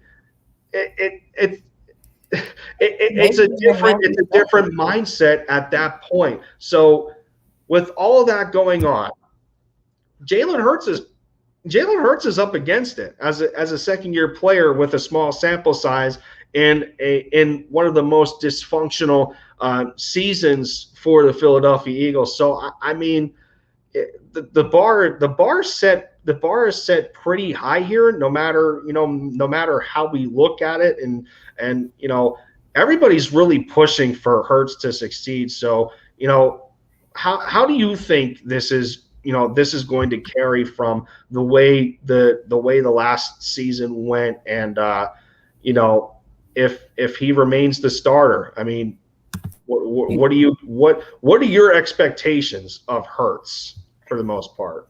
Yeah, you nailed it on the money right there. So I think with Hurts, some of the things that he said was very intriguing to me. And I was gonna say one more thing. We have to acknowledge how smart this guy is. He's saving his money for good, unlike other people right now. He is a really smart man. But I was gonna say that I feel like Jalen Hurts is taking this situation well. You don't see many situations where a second overall pick gets traded 4 years now, when he played his MVP year, and Carson Wentz, and a Super Bowl winning head coach gets fired right after he won the Super Bowl like a couple years back. And Jalen Hurts has this like all over his shoulders, and he has to take and implement a great team, and he has to do something amazing. And oh my god, I was gonna say that he has to like take a team and pick it up from its shoulders, and he has to get trust from the coaching staff to build something special. And I think Jalen Hurts right now is the player to do that, especially from his standpoint, how he sees things, how mentally tough he is. I think he has a very bright future. I still have my issues with Jalen Hurts. I think he misses a lot of reads. I still think he's not the most accurate player on the field when throwing the football, but he has a really good fade ball. He can throw the ball in tight windows with such groove, and he can do all the nitty-gritty things. And that's what I love about Jalen Hurts.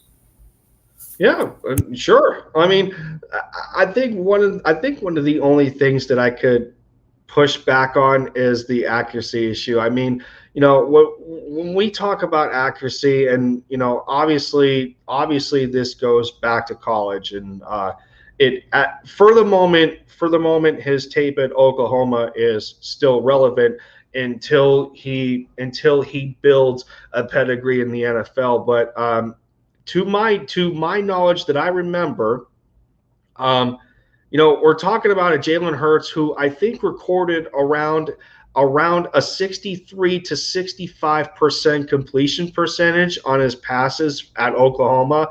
But again, this is also it also benefits when you have the receiving core that he did in having CeeDee Lamb, and even in Alabama, he had the luxury of throwing to guys like Devontae Smith and Jalen Waddle. These top tier receivers in college, and how that helps you, and how that helps you to bring out the best of your ability. And let's not forget about this either. One of the more underlying factors for the Eagles right now, especially in the way this coaching staff is constructed, he's got a pretty strong support system especially from the coaches. And let's not forget, who is the quarterback coach? It's Brian Johnson. Brian Johnson, the guy who's known Jalen Hurts for quite some time. I think spanning back to his childhood. So I mean, he was 4 years old. The guy, he knew Jalen Hurts was going to be special. He even recruited him. That even tells you more. That's what I'm saying. That's what I'm saying. So you're talking about having a quarterback coach in there who, I mean, he's obviously had to vouch for Jalen Hurts on numerous occasions, even after the draft and stuff like that. But and again, it's so conflicting though at the same time, because we seen the reports of the Eagles at the time when the rumor was talked about of us jumping up in the draft to try and get Zach Wilson, that the Eagles, with Howie Roseman or whoever, they actually sent out Brian Johnson and Shane Steichen to Zach Wilson's pro day. Now, whatever stock we want to put into that, take of it what you will. I'm not going to put much stock into it, because I know if Jalen Hurts, if he wasn't the pick in the draft last year, do we really think Brian Johnson do we really think Brian Johnson becomes the quarterback coach if Jalen Hurts wasn't selected in the draft last year? They probably would have considered another candidate over Brian Johnson in the first place. But it's just that it's that almost that perfect storm, that perfect timing, that Brian was still available, that he actually wanted to take the next step from college to the NFL, and take on this opportunity in what was a dysfunctional organization on the surface. But the biggest reason for that is because we have Jalen Hurts and the connection that they already have. So I mean, you can't make stuff like that up at the same time. Yeah, I 100% agree. So, Lindy, I have a question for you. Exactly. And LPG. I have a question for both of you. What do you guys think of? Why do you think Nick Sirianni was hired as becoming the head coach? Do you think it was because obviously Carson Wentz isn't here anymore? It's that one reason, or is it because Howie Roseman wants to get bailed out so he's still here next year? Well, this is easy to me, and the biggest influence with Nick Sirianni coming here was, in the back of their minds, in the back of Howie Roseman's mind, in the back of Jeffrey Lurie's mind, when it came to not just the Super Bowl season of 2017 and how Carson started that off. It didn't start from there. It started in 2016. We had Frank Reich as an offensive coordinator from 16 to 17. It is said, and a lot of us didn't really pay attention to this as much or right away until reports came out. But after the 2016 season, Frank Reich was on the hot seat, and he was close to being fired from his position. But it got to hold on, let me see. Oh, okay. Yeah, I got you, LGB. But it got to the point where, it was a collaborative effort between Doug Peterson and Carson Wentz actually vouching to keep Frank Reich on the coaching staff as the offensive coordinator to transition into 2017. They had to vouch for him. Otherwise, Frank was going to lose his job. And so you start in 2016, and then you see what that did in 2017 in giving Carson, not so much from a statistical standpoint in cases, but from a career standpoint, and arguably the greatest season of his career so far. Now we don't know what's going to transpire in Indianapolis. That's a topic for another day. But a lot of us feel that Frank Reich was one of the biggest influences next to John DeFilippo when he was still the quarterbacks coach. But a lot of us feel that Frank Reich was one of the biggest influences in getting Carson where he needed to be. Not from a standpoint of how he was coached in that kind of strict, like we felt it was a strict atmosphere, opposed to the buddy, soft ice cream way that Press Taylor did it with, as how Press Taylor coached Carson.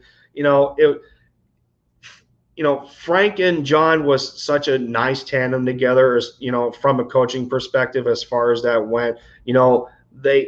They had a system in place. They wanted Carson to do certain things, and there was points where Carson didn't like it, but it was a mentality that, like, too bad, you're doing this anyway. It's going to make you a better quarterback. You have to trust us.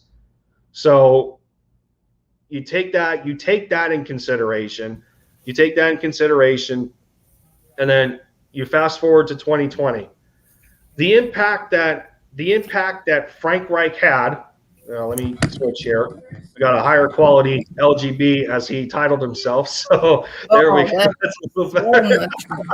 I like how he said higher quality.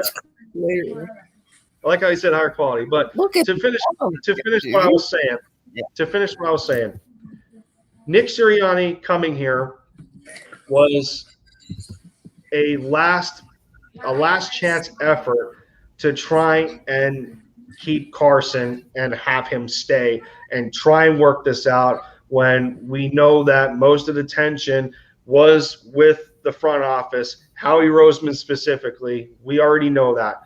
If you can't get the authentic, whatever it may be, if you can't go authentic, in this case, Howie and Jeffrey thought that they could get the replica or the next best thing in Nick Sirianni, and ultimately it wasn't enough to keep Carson. That it was bigger than just that in Carson's eyes, and he wanted out. So Nick Sirianni coming here was not just. I don't want to make this solely about Carson, because he's not here anymore, and best of luck to him. I loved him when he was my quarterback here, but it's just all about new beginnings, and I'm for Jalen Hurts now, because he's my quarterback. I hope moving forward he deserves the chance, but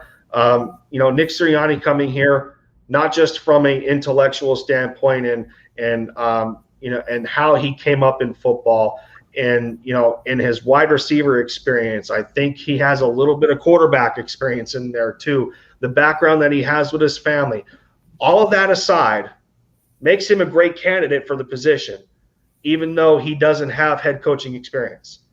But him being the right-hand man to Frank Reich, getting all of that wisdom and knowledge from him, the front office of the Eagles felt that if we can't get Frank, the next best thing would be Sirianni, and that was partially the influence in him coming here.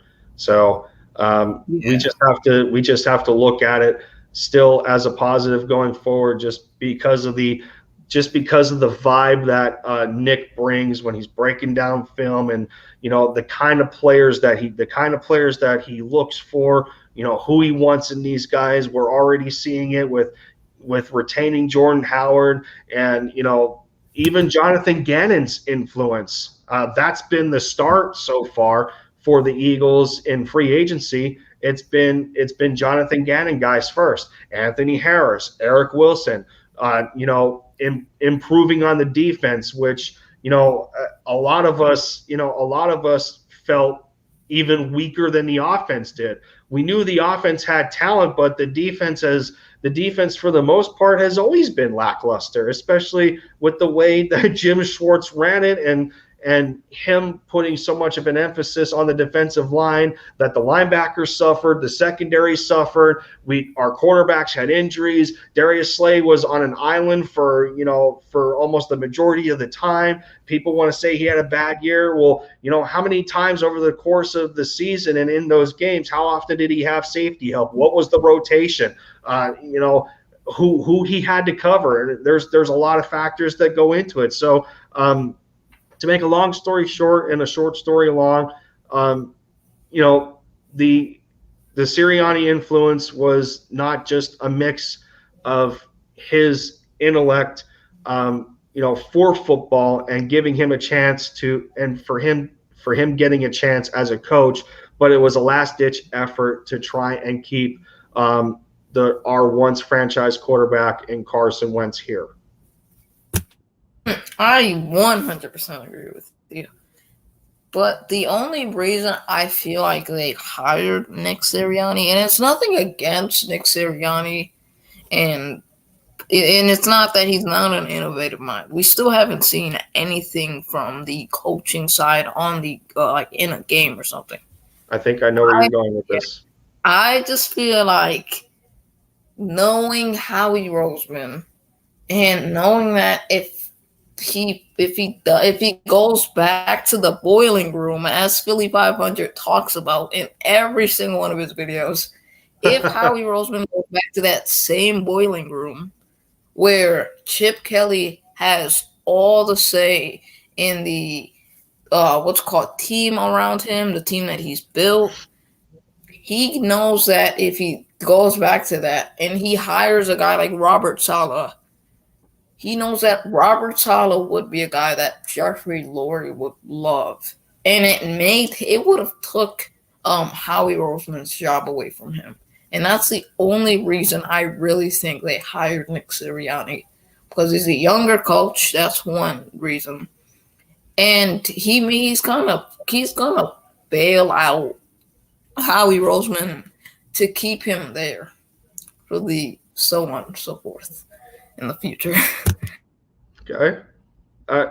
I mean, you took a bit of a different approach to what I thought you were going to initially say with the direction that you took it in the beginning. I thought you were going to, as Let's Go Birds goes.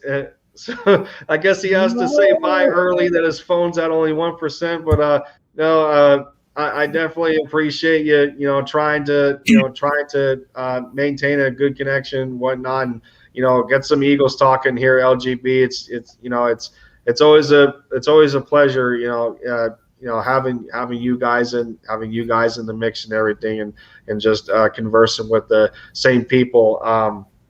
But as my channel continues to grow, I hope that more people come around. I hope that more people come around. It'll come eventually. I mean, I already broke my 50 subscriber milestone. Now 100's the next goal. So within due time it'll happen. It'll happen within due time. Very sure when you do call-ins in the future, when you're at let's say 20,000 subscribers, you're gonna have 50,000. You're gonna have 1,000 people just calling you.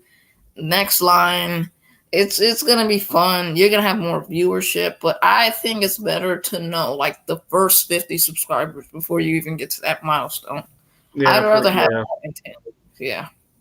Yeah, I mean that's why I'm not necessarily complaining about it much, because it's just I can narrow it, as of right now, I can narrow it down to probably about 15 to 20 some people that that I know a little bit, and then the rest of them are some are subscribers for the Mavericks content. I know somebody subscribed to me on the other side of the world. I'm not sure where exactly he lives, but he's in another country, so it's cool. Some of the play-by-plays for the Mavericks games that I had, he was actually watching some of the games in the live stream with me, and I remember that. But looks like Night Inks is heading out as well. I'm head out. As always, Night Inks, I appreciate you stopping by, man. You're always always showing your devotion and support to fellow content creators. I know he's one of the popular ones when I stream on the PS4, whether it's playing Outriders or Borderlands, Call of Duty, that sort of thing.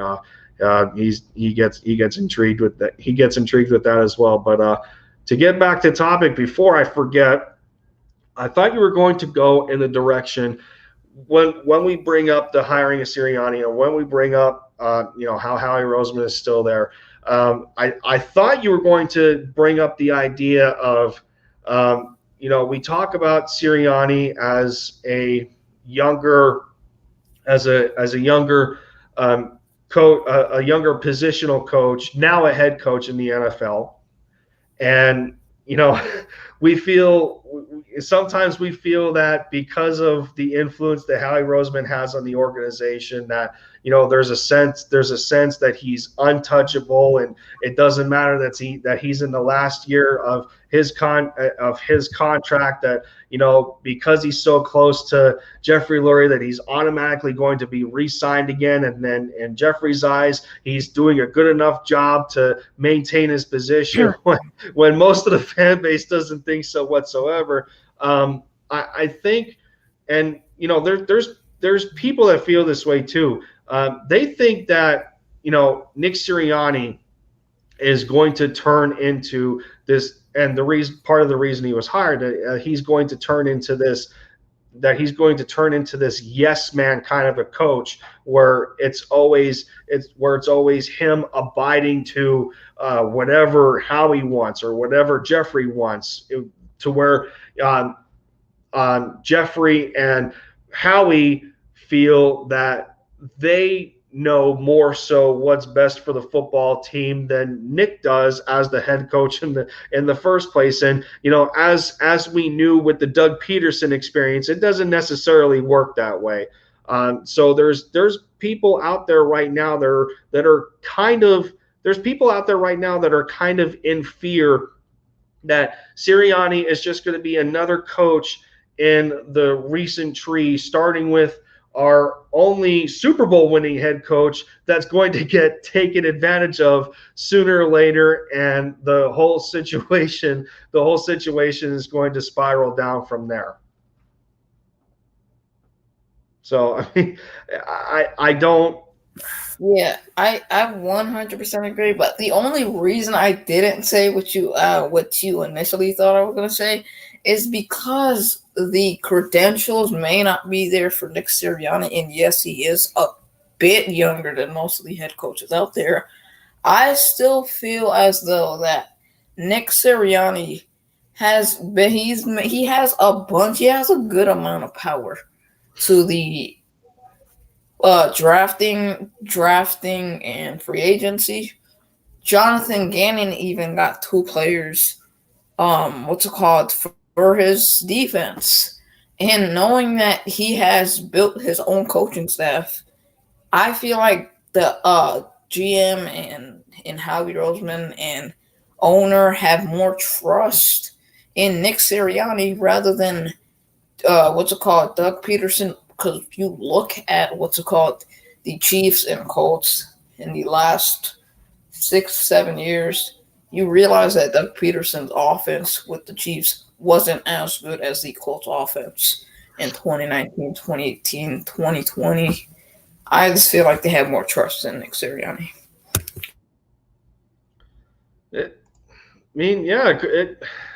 It could be a possibility. I mean, yeah, I mean, we don't even really know at this point. It's just with this constant power struggle that we just don't want to, we don't want Nick to be another guinea pig or hamster on the wheel in this situation. But looks like Braden wants to get involved for a little bit more while I'm still in the call-in show. Man, 2 hours in now. This is crazy for my first call-in, but yeah, the Braden, the link is still available. It's just closer to the top of the list of comments. If you want to dive into the draft? Yeah, I can do that. I mean, I haven't even did an updated mock yet, and that was one thing I didn't want to forget from my channel, that I do have to post new mocks for us picking at 12. But yeah, Brayden, the link is still available for Backstage with the call-in stream. If you cannot find it, I can repost the link again. You know what? Just for craps and giggles, I'll just do so. I'm going to do so there.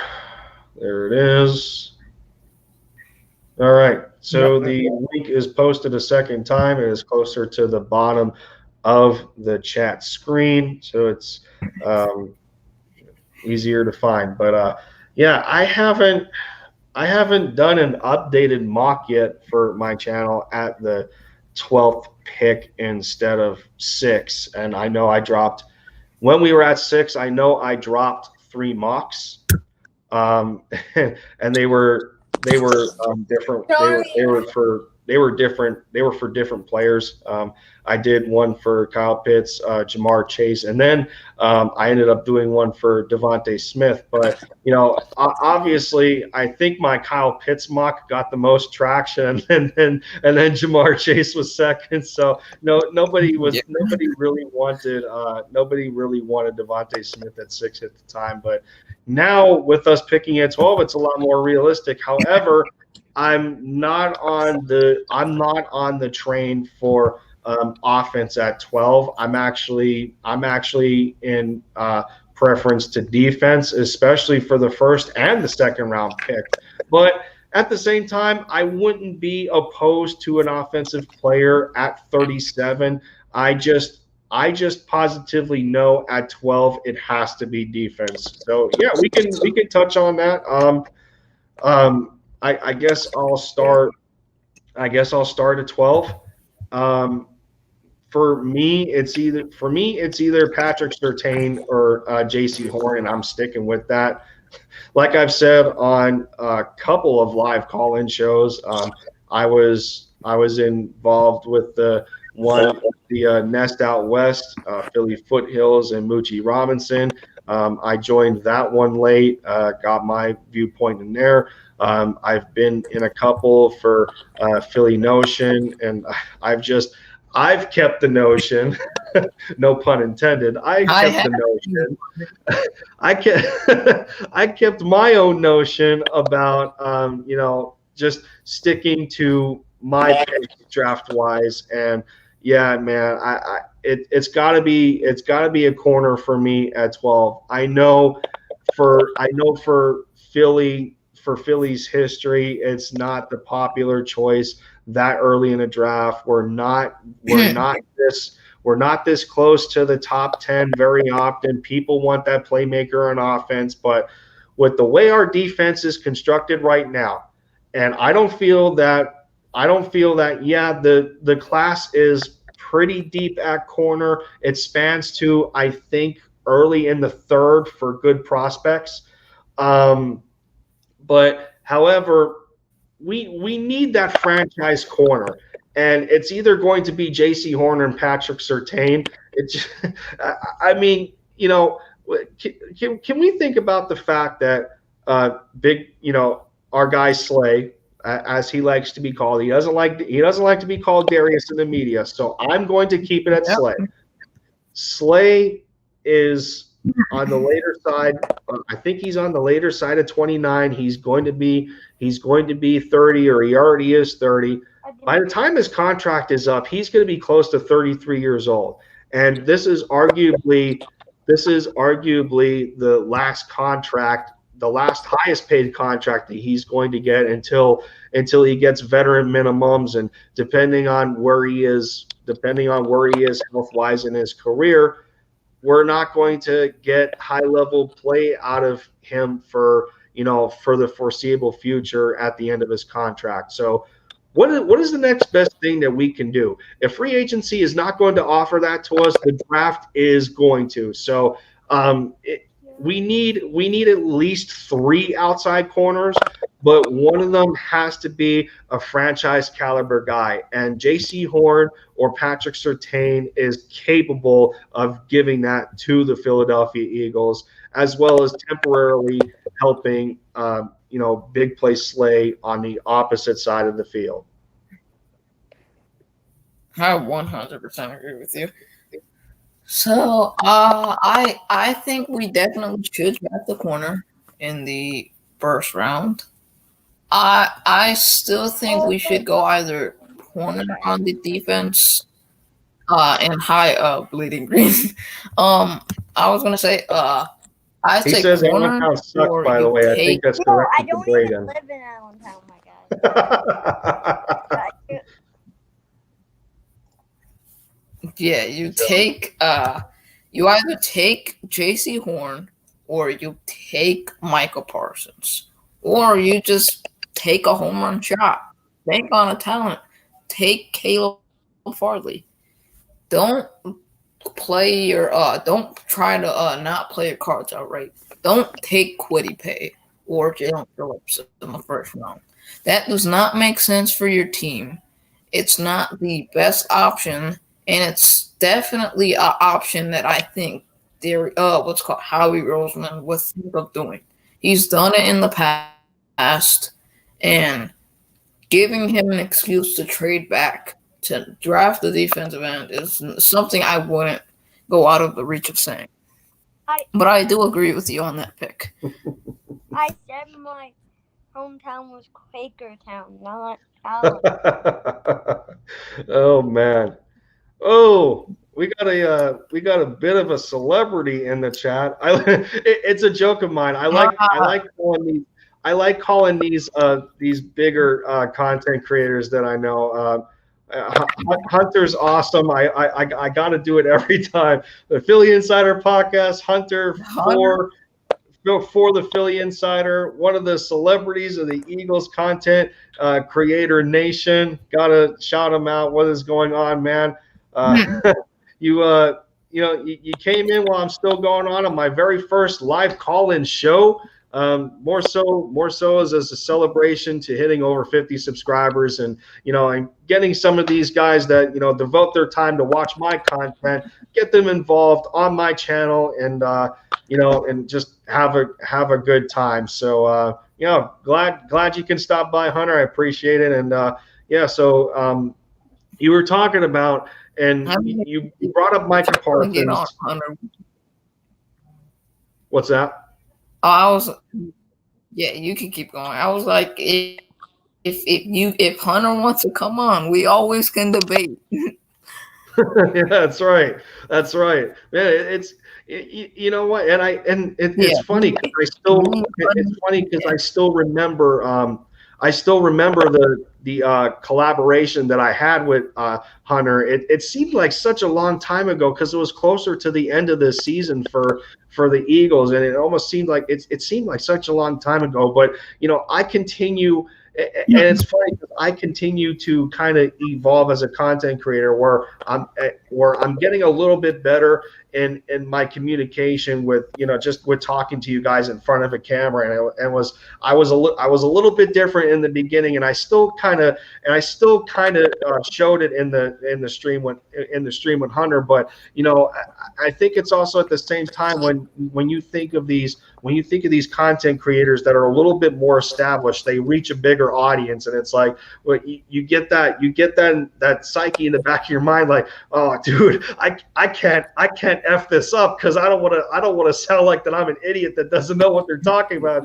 And this guy's got a YouTube channel talking about sports, and he's talking with his head up as what, and it's like, and I was at that point at sometimes, but no, I settled down, and I'm a lot more comfortable, and I got guys like Hunter. I got guys like Moochie, the Nest Out West, and Philly Notion, Philly Mike. I've been in some of his live call-ins. I got those guys to thank because of the chance of me, just getting better at my craft. So so it looks like looks like LGB is back in the building. He's probably gonna stick in the chat. Hunter says he'd love to come in. He's just by for a few minutes. Definitely, every time he's in here, no matter what, I appreciate the support. No matter what, it's just it's just an amazing feeling. But let's get back to this thing. Talking to LGB as well. You brought up Micah Parsons. You brought up Kwity Paye. They kind of fall into this. They kind of fall into this vibe. This vibe where it's a group of players where we think that at 12, it's not more so. It's kind of like the essence of BPA or best player available overtakes need in that sense. So I mean, I don't know if I can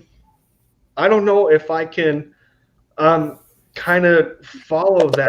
I don't know if I can follow that and feel that we would even take a linebacker or a defensive end that early for that matter, because I mean, the last guy we took early at defensive end, a lot of us don't like right now.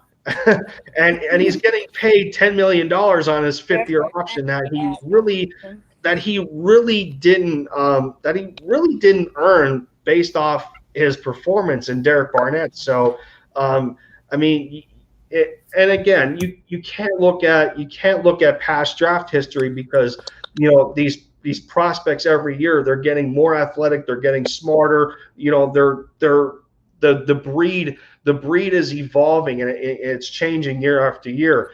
But you kind of have to look back sometimes and realize, well, I mean, yeah, we need an edge rusher. I don't know if it's going to come that early, but it's like, they're hard to pass up at the same time. It's just, I don't know. That's tough. I mean, what? Okay, so we'll let this go to Braden since I'm a little bit confused too, Braden, because I see a Carson Wentz poster in the background, and you're all for Jalen Hurts. Yeah. So you're kind of confusing me here for a minute. So. He's trying to take it out of frame now. But no. In all honesty, I still have a custom made tumbler. I still have a custom made Carson Wentz tumbler that I use at the house here. It was gifted to me.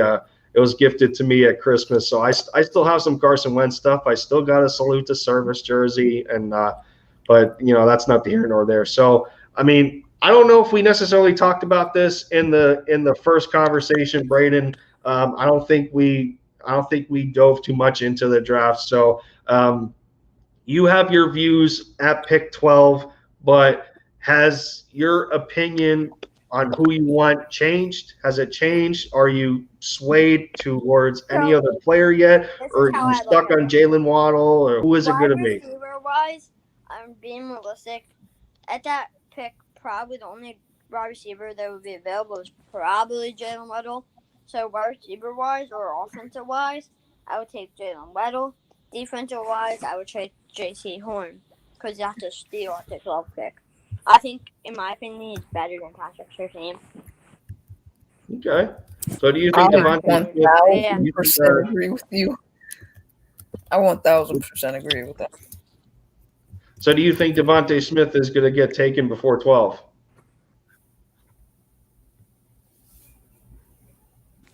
Yeah. He'll probably go to a team that needs a receiver.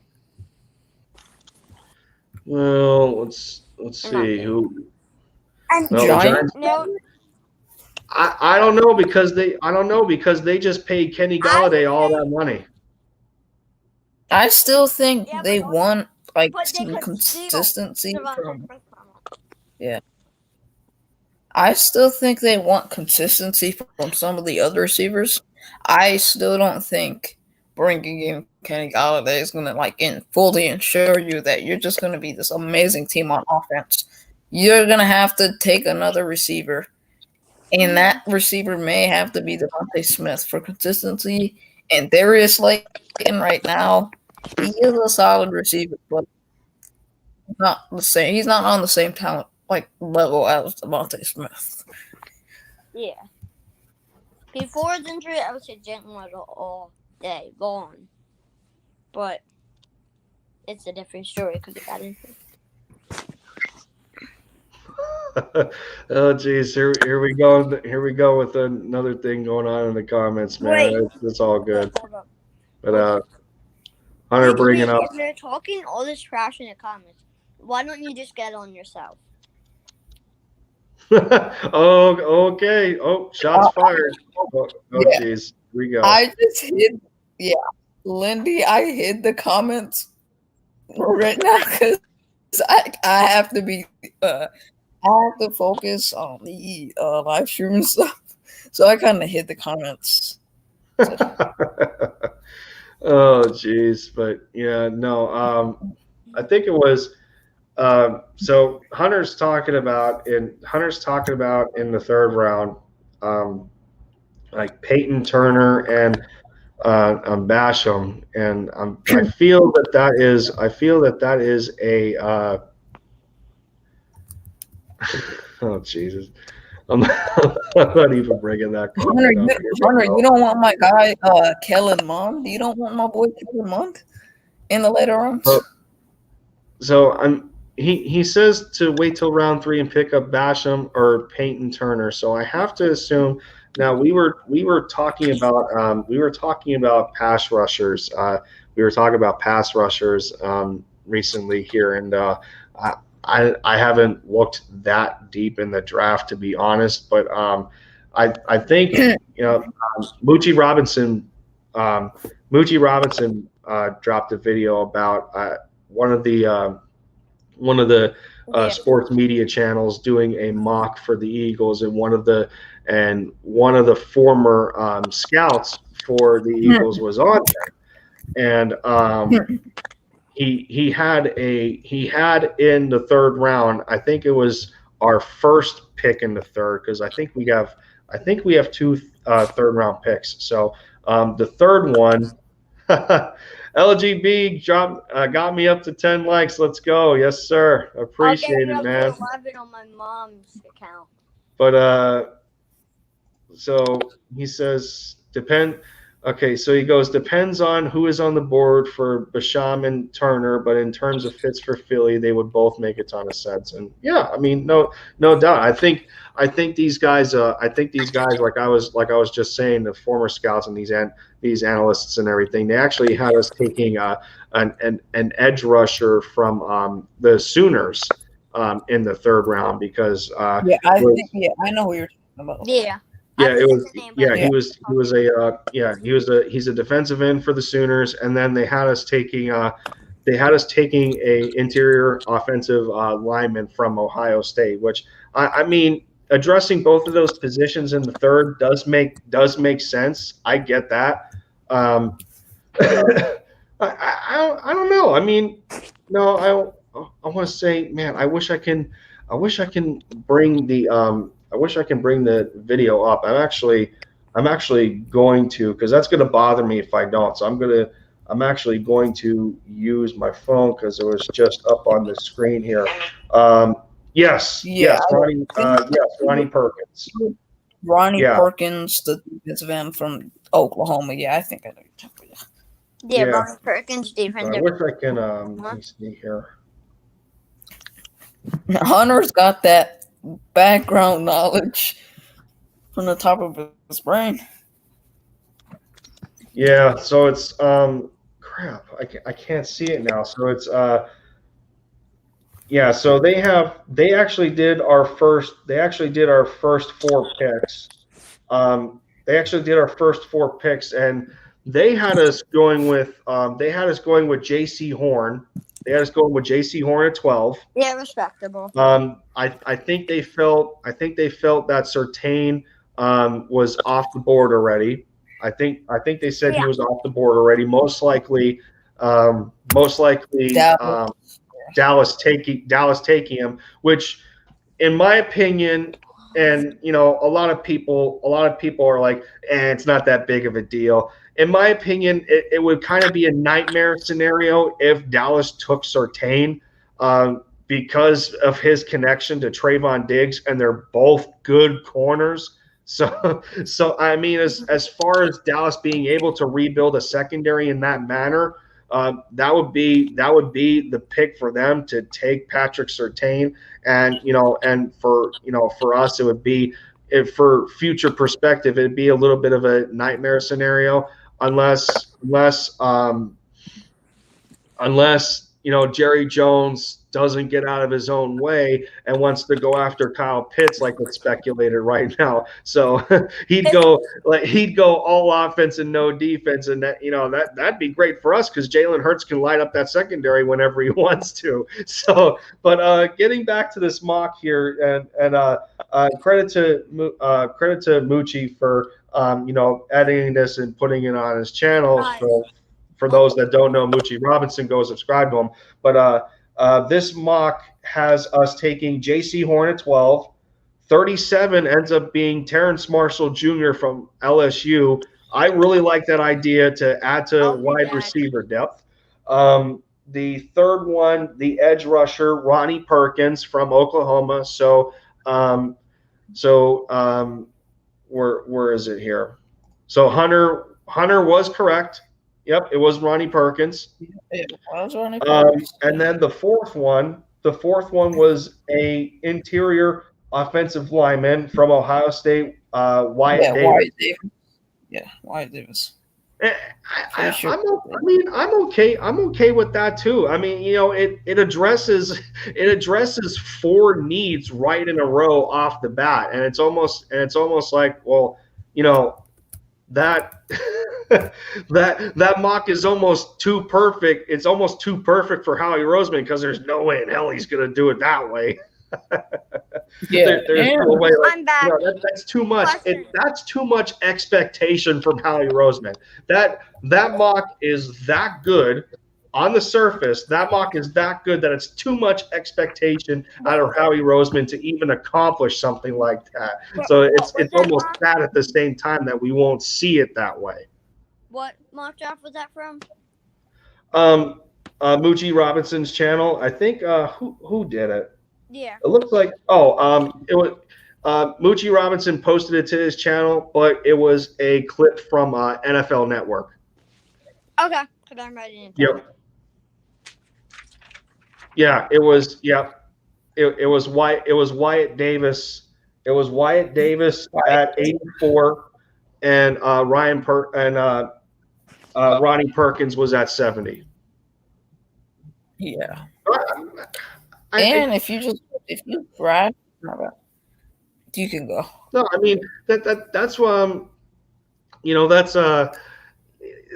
one mock that you really can't complain about. As LGB goes, all offense, no D, pause. Yeah, yep. Good call. Good catch. Good catch, LGB. Good catch. Pause. You gotta love good catch. But I mean, speaking of mocks, I would I definitely have to do an updated one. My first three were at 6. I got to do a couple. I'm probably going to do a mock with Surtain as the headliner. I'm probably going to do one with J.C. Horn as the headliner. For craps and giggles, I'll probably do one with Devontae Smith and Jalen Waddle as a headliner. Really? So well, we should maybe just do a mock draft now to see what we could get. Yeah, Hunter just suggested it, so yeah. I know. I was thinking about that, I know in one of the last live streams that LGB and Hunter actually did. They actually did a mock that I was that I peeked in. I peeked in from time to time. So I remember because Hunter volunteered me to be a tiebreaker at some points, but I was I was in the middle of watching that and playing Outriders at the same time. So I'm like, oh crap. And Outriders is an online game and I can't pause it. So it's like I was in some heated battles and I'm like, oh, what do I do here? What do I do? So but me and how online games, I'm like, oh, what am I supposed to do? God. So let me see if I can bring it up here.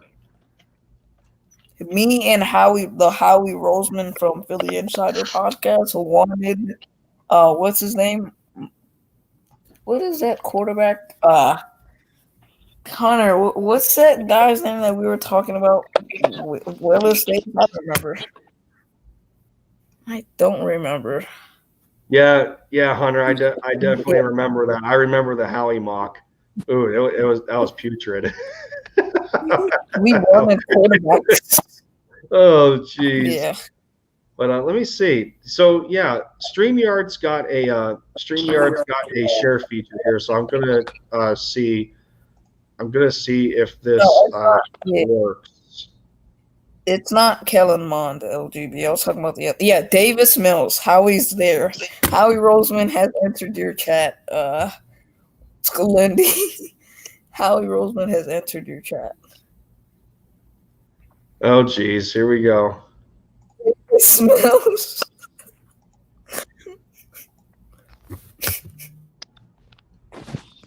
Okay, so I think, all right, there we go. Yes. All right. So I got it to work. Here we go. All right, ladies and gentlemen, since I'm still in this live call-in show, I appreciate the influenced idea by LGB and Hunter to push to do a mock. So I guess 2.5 hours in, we're going to get a mock going here. And we have special guests. We have special guest of all people, General Manager Howie Roseman is going to, I guess, take over our influence on what we want, and it's going to be about all what he wants. So, oh geez, here we go. I might not even click the Eagles because it doesn't matter at this point because it's not going to matter what we want because it's Howie Roseman's draft. It's Howie Roseman's draft, so it doesn't even matter if I pick the Eagles at this point because he already knows in his head who he wants. So let's see. Let me highlight this. It's time. Everybody knows. So everybody knows. Howie Roseman says it's time. Here we go. Bring this up. Okay, yeah, all right. So I actually have to scroll this. So we're going to go. We'll do all 7 for craps and giggles. We'll keep it at the predictive. Fast speed, so we can get this over with. There we go. I think everything is good to go. All right. So let's see what happens here. Let's see. Wow. Oh, worst. See, what did I just say? What did I just say, everybody? My worst nightmare is Dallas taking Patrick Surtain, and it just happened on the first attempt. What did I tell you? It happened. I knew it. Here we go.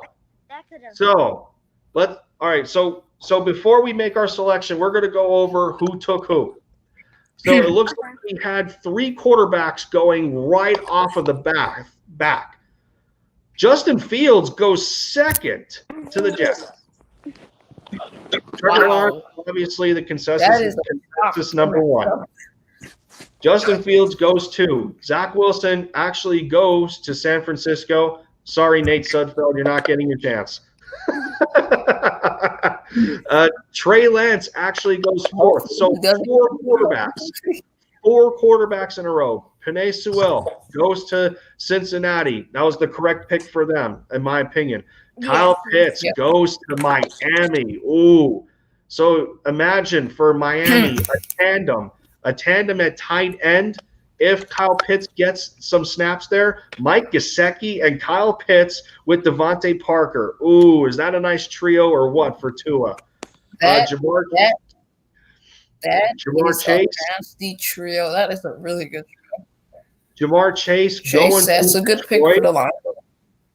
Rashawn Slater goes to Carolina to help ensure the trenches, whether it's going to be Teddy Bridgewater or Sam Darnold. Mac Jones goes to Denver. That's different. Wow. So I know that Drew Mac Lock Jones isn't. went to Denver. I know that Drew Lock isn't exactly the guy right now in Denver. I would think Drew Lock's a little more athletic than Mac Jones is, even though Mac Jones does have his own athleticism to him, and he doesn't get enough credit necessarily for that. But the pick that hurts me the most, number 10, the Satanic Star gets Patrick Surtain. I just said that is my nightmare scenario. Him getting paired with Trevon Diggs in that secondary would be disastrous for any NFC East offense for years to come. Trevon Diggs was coming on the upside for the Cowboys. One of the only bright spots on that defense last year, being it was piss poor, more likely in the run than it was the pass. But yeah, so Jalen Waddle actually goes 11 to the Giants. I knew it. Ooh. Oh boy. They're gonna take. The New York Giants will definitely go playmaker if there's a playmaker on the board. Wow. So, let me see. A guy from some mock draft where Kyle Pitts falls. Howie Roseman said in chat, he's sad that Mac Jones is gone. Yeah, he also wants me to zoom in, and he also wants me to zoom in, and I'm actually trying to figure that out. Yeah, you should do it, but also it's Howie Roseman, so maybe you shouldn't. I see one Sam Ellinger. All right, so I zoomed to 110% instead of 100. If that's any better for anybody. Yeah. Oh geez, Howie wants to hop on the call. So, oh my goodness. So, unfortunately, you should let Howie on the call. Unfortunately for me, the link is in the chat twice.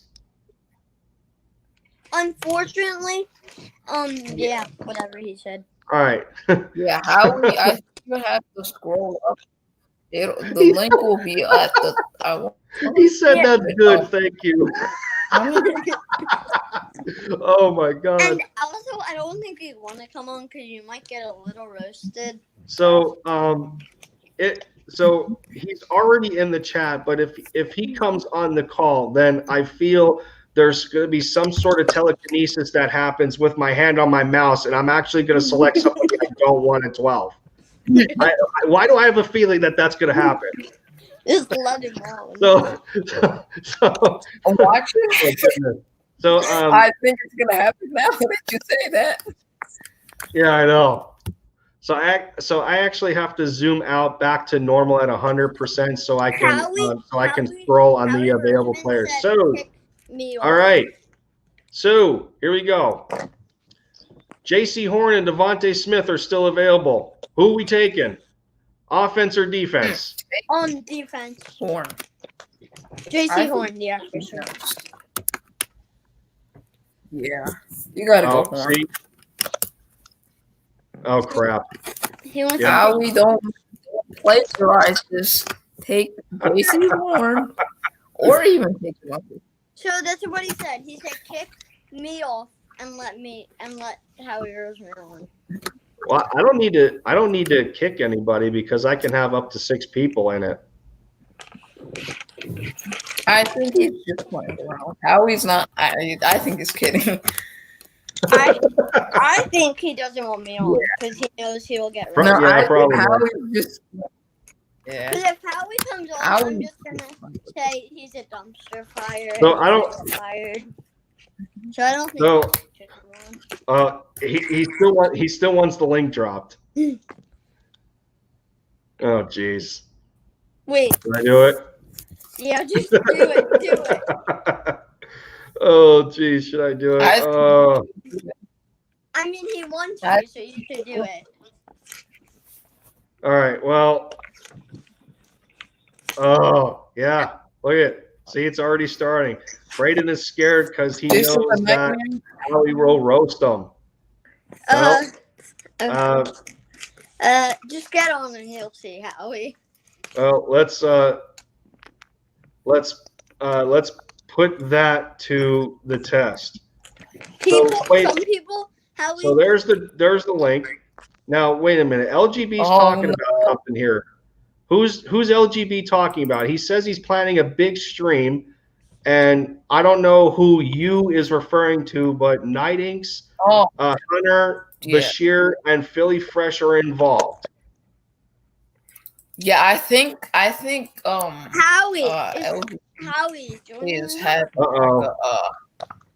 LGB. I think he's having a. Well, so here we go. Wait, Howie's on, or is he not? Or he was. I don't know. I dropped the link. LGB tried to get in here. Oh, what? Look at that. Look at that. Yes, sir. Man, you know what? That's something. I'm going to share some YouTube spotlight with Philly Fresh. I was only in some of his live call-in shows. That's awesome, dude. Man, awesome opportunity right there. Howie Man, isn't even look at that. playing. Okay, now we got we're off the grid here. We're off the topic here. We gotta get. I got this mock up here. Let's get back to it. All right. To those still in the chat right now, offense or defense, what is happening here? You already know my point of view. I want defense. So for me, it's J.C. Horn. J.C. Horn all the way for me too. Is that the consensus pick at 12 right now? Everybody good with J.C. Horn at 12? Yeah, I think everyone's good on that. Yeah. All right, so the scouting department has just overruled Howie Roseman. He can shove it. We're taking J.C. Horn. That's what you did, Howie. We wanted J.C. Horn, and we got him. We beat you this time, and you're not gonna get us, Howie. Howie Roseman has officially been fired and terminated in the dumpster forever. In the organization. This call in started slow as crap, and it got better in due time because Howie Roseman has just entered backstage. Oh, and let him on. Oh my God. I think he's mad that I took J.C. Horn. See what happened? Yeah, I told him to shove it, and now telekinesis is going to happen. Let him on. Yep, I feel it in my hand already. I already feel it in my hand. He's going to take an offensive lineman at 37. It's happening. Crap. So. Oh my God.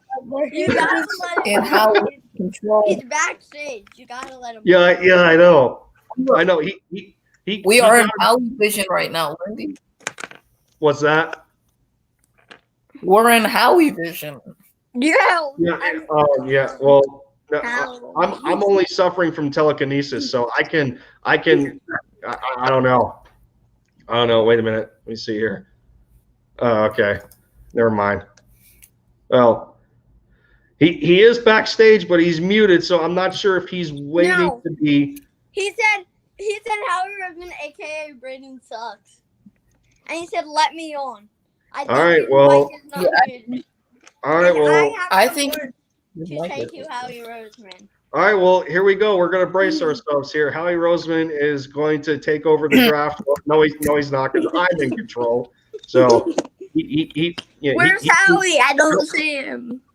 See, I added him, and he just left. Yep, he was afraid. That's confirmed. Howie's afraid. I defeated the myth that is the Loch Ness Roseman. So. Hey, all right. Everybody spells my name wrong. So okay, 37. Howie on. Yeah, 37. 37. I think we go Zaven Collins. He said Lindsay kicked me off. Oh, I didn't kick him off. I clicked add to stream. I clicked add to stream. It added him, and then I don't know. I don't know because I'm only at okay, J. John Jr. Yeah, sure. Oh crap, Braden's next. Wow. Yeah, no, I no for real. I mean, let's be honest here. All three of us will be better than you at GM, so you can't say anything, Howie. Oh jeez. No, but no, legitimately, I'm capable of having 6 on the panel, and right now I only got 2, not including me, because the window I don't think takes up a spot. So Howie. Hashtag fire I Howie. didn't kick him. I'll be all the way 100. I did not kick Howie Roseman because I'm not a coward. So the link is still there. So I mean, Blue green. If you're saying take of it what you will. Take of it what you want. Take of it what you will. If you wanna if you're saying hashtag fire me, well, how about you get one? Oh, okay. Here we go. It's starting up again. This is hilarious, dude. A brawl in the This is hilarious. Okay. See, this is all the part of Howie's plan. We're getting distracted. 37. Yeah, getting off topic because Vlad, Grang, 37. Yeah. I think we go Zaven Collins right here. Yeah. All right. If So an award. before all of that, let's see. Let's start it. Okay. 13 was Christian Darrisaw. Okay. Elijah Vera Tucker went to the Vikings. Devontae Smith actually went to the Patriots. That's a good pick for them. Yeah. Travis Etienne goes to the Cardinals, who the Cardinals just picked up James Conner, so they got some good running backs there. The Raiders got a safety. Jalen Phillips actually goes 18 to the Dolphins, so Miami got 2 good picks there. Micah Parsons, oh crap, Washington. No, crap. Oh, are you kidding me? That defensive front's already nasty, and now they add Micah Parsons. Davion 100%. So yeah, you have to. Greg Newsome goes to the Colts, so that's nice. Rashad Bateman is a Titan. Najee Harris goes to the Jets. Let's see, any other big ones here? Kwity Paye actually lasts at 28 and goes to the Saints. Wow. Elijah Moore lands in Green Bay. Caleb Farley goes to the Bills. JOK goes 31 to the Chiefs. Wow. That's a shocking itself. Yeah. Kadarius Toney goes to the Jags at 33, so that's a nice weapon for Trevor Lawrence. Yeah. Nice weapon for Trevor. Oh, the Dolphins of all people took Terrace Marshall Jr. just before we picked. Are you kidding me? Wow. They double dipped nicely. So they got and Marshall Jr. Wow. That's they're just overloading the assets and just taking the best player. Yeah. Wow. This is where we take David Collins. The chat. I hope everyone in the chat is agreeing on that. Howie wants everybody fired. Yes. And he said Howie wants everybody fired. And he wants a mod. More like everybody gets a mod and not Howie. So trust me, if I knew how to make people moderators, then I would, but I don't. I can help you on that. Yeah, because I have already modded somebody on my channel.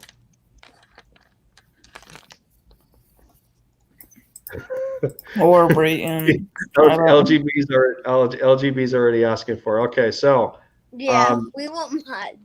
Hunter says Zaven Collins is the pick here at 37. Yeah. All right, so yeah, I agree. I 1000% agree with Hunter. Yeah. We're big Zaven Collins fans. So here's the thing here. Like three of the biggest linebackers are available, and they're not a reach at 37. Zaven Collins, Nick Bolton's still available. Creed Humphrey's there. Wyatt Davis is there. Obviously, they can play left. Everybody's in chat going Davion. I agree. Rondell Moore is available. Maybe Rondell, but we could probably get him next round or somebody. Wait a minute. Okay, Jabril Cox, my guy, still available. Jabril Cox is my guy. He's still available. And so is Pat Freiermuth, the tight end out of Penn State. Oh, baby Gronk is still available. Personally, I love Jabril Cox, and yeah, so I like him. I like Jabril Cox a lot. I think he's big. Hunter. I hope we have Hunter, to go right here. Man, I'm torn right now. No unbiasedness. You gotta take the best player available. If Jabril, I think he'll be there at pick 70. We can take. Well, I want Jabril Cox now, so we lock him up. I think he'll be there at 70. Rondell won't be there in third. I love him, but if Zaven is here, I send the pick in right away. Yep. He's an LSU fan, and he's still taking Zaven Collins over Jabril Cox. Wow. Zaven Collins is just that he's a game impacting player. You got that. He's just an underrated prospect to watch. I don't know. I'm going Jabril. I'm torn, man, because I do like Zaven. I don't think Jabril lasts to the third either. No, Jabril's not. Both they're almost gonna go right after the other. Will last to the third round, in my opinion. Not Jabril. I'm torn. I'm torn between three. I'm torn between three because it's like. Listen, Hunter, I'm not overthinking. Dude, I'm not overthinking this. I'm just torn because there's players in here that I would love. And yeah, I know Zaven Collins. I know. But it's like if we don't hold on to and this is what I'm thinking, if we don't hold on to Zach Ertz, and we don't pick up anybody from free agency that left as a free agent, a la Richard Rodgers, Joshua Perkins, like who in that tight end room do you like next to Dallas Goedert? I mean, Hakeem Butler, Caleb Wilson, that project from Buffalo. I don't know. I mean, we're still going to want to run two tight end sets, and baby Gronk is still available. Yeah. Pat Freiermuth. Can you imagine the kind of that tandem between Goddard and Pat? Oh my goodness, who's going to touch that? I 100% agree with you, but I've been watching Zaven Collins for a quick while. I've been watching this dude for a minute now, and I've seen a game impacting defender. He'll start from he's a plug-in player. He's got great athleticism. You can move him around. He's got great versatility. And if you take this player right here, it'll ensure you great depth in piecing moving forward as a great linebacker, which he is. I think he's a top 3 linebacker. I'm very high on Zaven Collins, and it'll torment me if you pass on him for Jabril Cox. Oh man. Oh yeah. You know what? Damn it, Hunter. Damn it. He's like Nick. Yeah, Nick Eubanks is nice too. Yeah. Oh, dude. Freiermuth is baby Gronk. Of course he's great. The dude set the tight end touchdown reception record at Penn State by 1 touchdown in front of Mike Gesicki.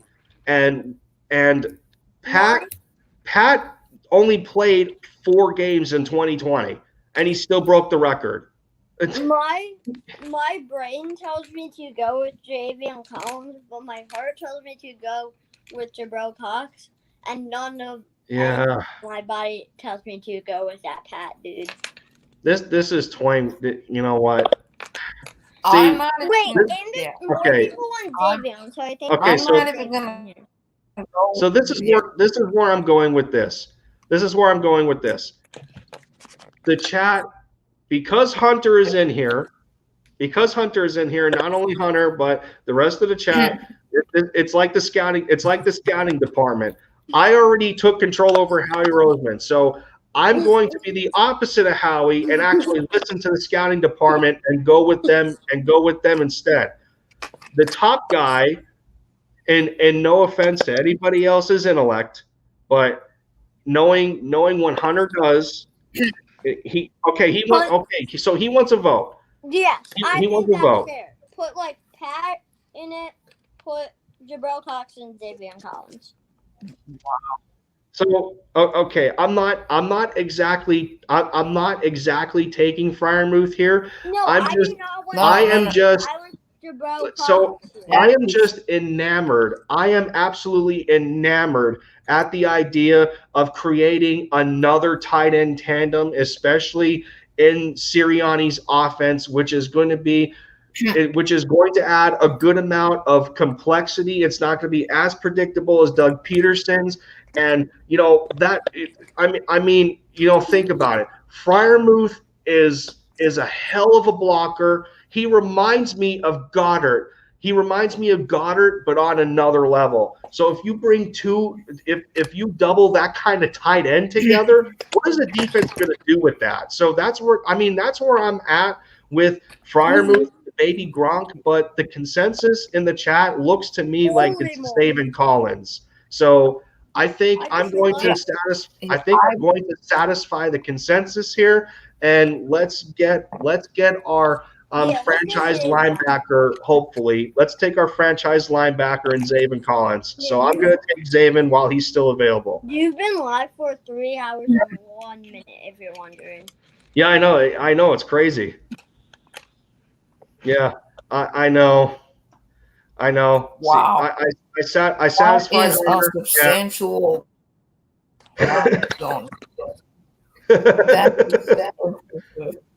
Oh yeah. I know. Most of. I'm happy with Zaven Collins. My heart is now officially just. Well, your heart's happy right now, but I just broke LGB's because he wanted me to take Pat. I must have sold LGB on Freiermuth really bad. Damn. See, I guess I am Howie Roseman in that sense because I can't satisfy everybody. Damn it. I really tried to be the opposite. It didn't work. Wait, I just realized something. Pat might be around in our next pick. I doubt it though. You never know. All right, well, let's get back to the. Oh wow, you gotta be kidding me! Baby Gronk went 2 picks before us to the Falcons. Wow! Why? And look at Jabril Cox is still available. Oh come on, really? This is we're so dumb. You know what? We should pick Pat, then pick Jabril. Look what happened here. I logged out. Really? Oh my god, I logged out for a second. Really? See, look at it. Jabril is still available. I could have had Baby Gronk and Jabril. Yeah. I told you. Well, Jabril will be available. Oh. Yeah, worst luck. Take him here. Listen, I appreciate You're becoming Howie Roseman out here. Don't do that. I appreciate the criticism. He's doing the smartest thing. Yeah, he's doing what's called. I respect him. He is helping the organization, and he is taking us to new heights. Hashtag Lindy for GM. Well, do we want to double dip at linebacker then? Yeah. No. Oh man, you know what? See, I know Zaven is still a game changer. I know Zaven is, but it's like it's like this. If the draft would have fell this way, I could have had the best of both worlds on offense and defense. Even though Jabril would be to a little bit of a lesser tier than Zaven Collins, I could have had two fantastic tight ends with still a good franchise-esque linebacker, especially pairing him with Eric Wilson. That's the only disappointing feel that I have right now. Because if Jabril Cox wasn't there, I wouldn't be as mad. But damn. No, Wait. I think if if the draft plays out like this, I think you go if the draft plays out like this, I think there could be a scenario where the Eagles take Devontae Smith, who would be the best player available, and then they go into the second round, and maybe, just maybe, Caleb Farley falls to them. And if he does, we're banking on his talent and the development of the coaching staff. And then Jabril Cox may fall to pick 70, and we take him, filling another need. Wait, is Brevin Eric Stokes went to Carolina. Nick Bolton goes to Denver. Let's see if there's any other notable ones. Asante Samuel Jr. goes to the Chargers. Creed Humphrey is a Cardinal. Rondale Moore is a Chicago Bear. That's fitting for them since Matt Nagy likes the short guys. Richie Grant, Amari Rogers. Ronnie Perkins actually goes 56 to Seattle. It's a good pick for them. Let's see here. Dwayne Eskridge heads to Tampa Bay. Wow. Dwayne Eskridge, what pick was that the Buccaneers had? 64. Eskridge is really rising in the draft boards. He's gonna be a steal.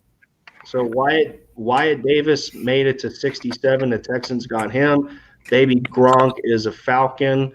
And Amon-Ra St. Brown was the pick before us. So let's see. What is the pick at 70? Sorry that I hurt your heart, LGB, for 2 spots from taking Pat Freiermuth. But now we don't get him. So Hunter is asking if De'Ami Brown is available. Is he available? Hunter also says that Eskridge is one of Big Play's favorites. I'm really high on Eskridge. I think of him as steal in the later rounds. So who does he want? He wants I think De'Ami Brown. Yeah. De'Ami Brown from North Carolina. He's a receiver. Yeah. Let's see. Let me 5th. They graded him as De'Ami Brown. No, I don't. Yeah. Wait, go back up.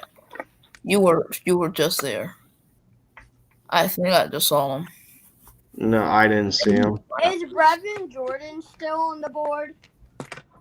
Yeah, he is. Let me X this out. Let me go to. Take him, cause he's gone. I think Brevin Jordan is still available. In my opinion, Brevin Jordan is better than Pat. In my opinion. But this is the thing, though. Do we want a tight end though at 70? Yeah, I don't think I'm tempted to do that. No, even though that it may be a little tempting to do that. Because he's a tight end from Miami. He's big. He's physical.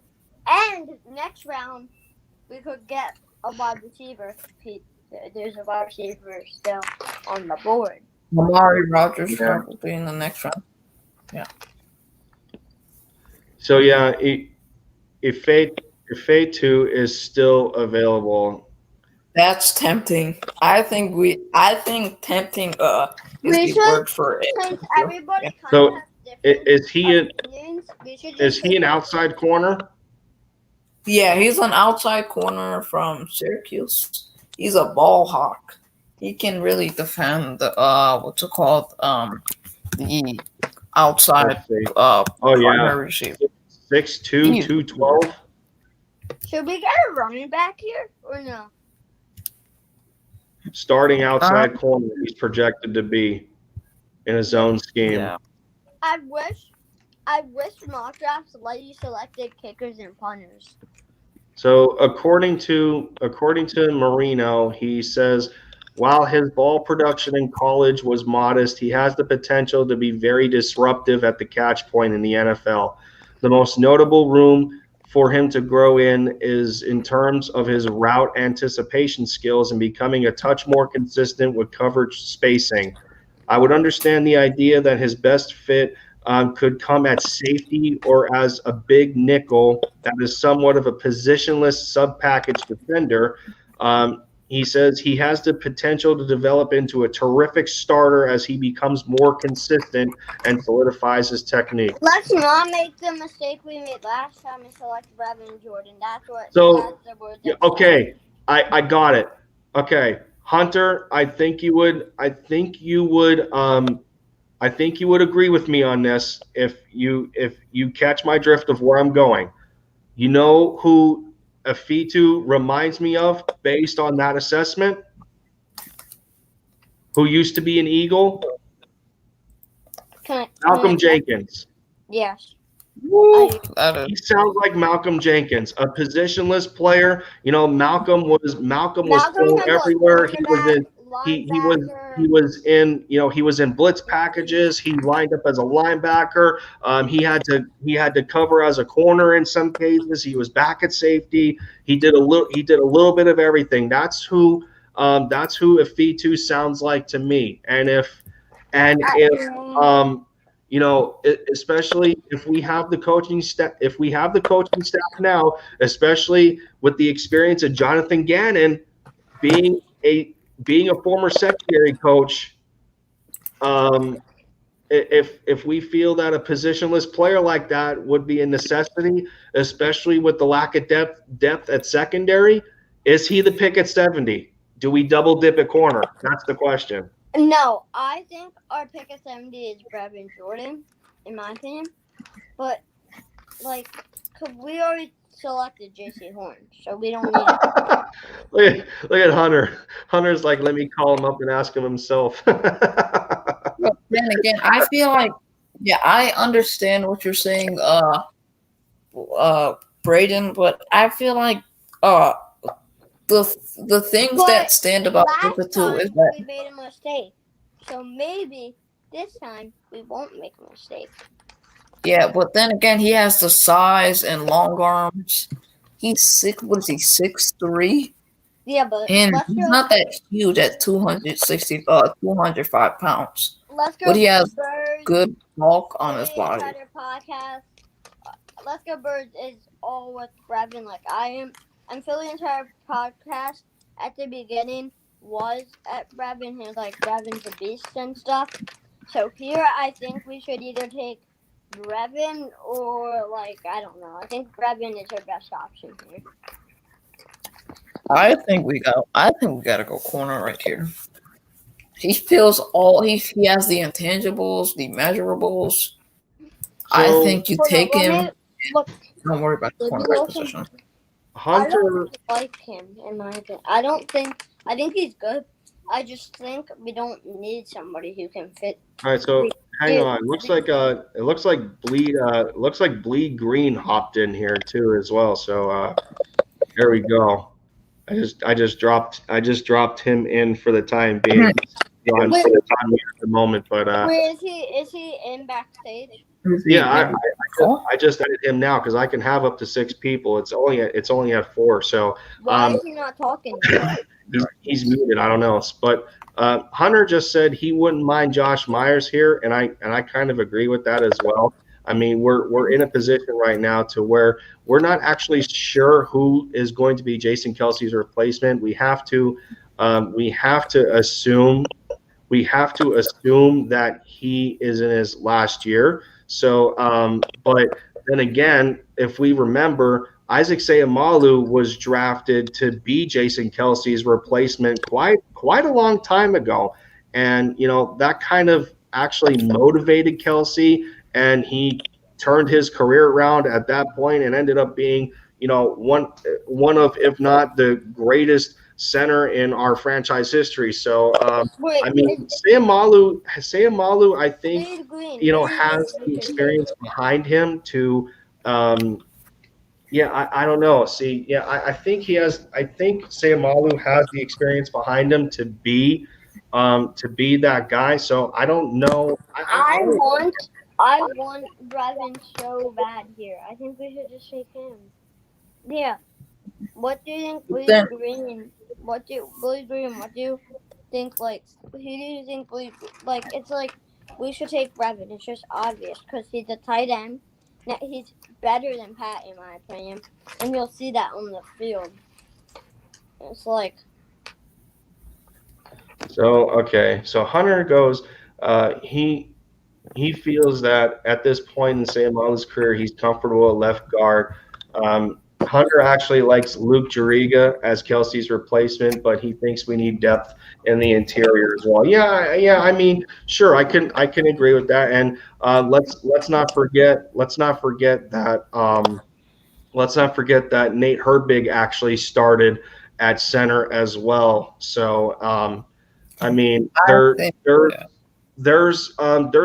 potential. There's potential in that room. There's potential in that room right now. So I mean, as far as that goes, it's yet to be determined. So all right, let's get a vote here.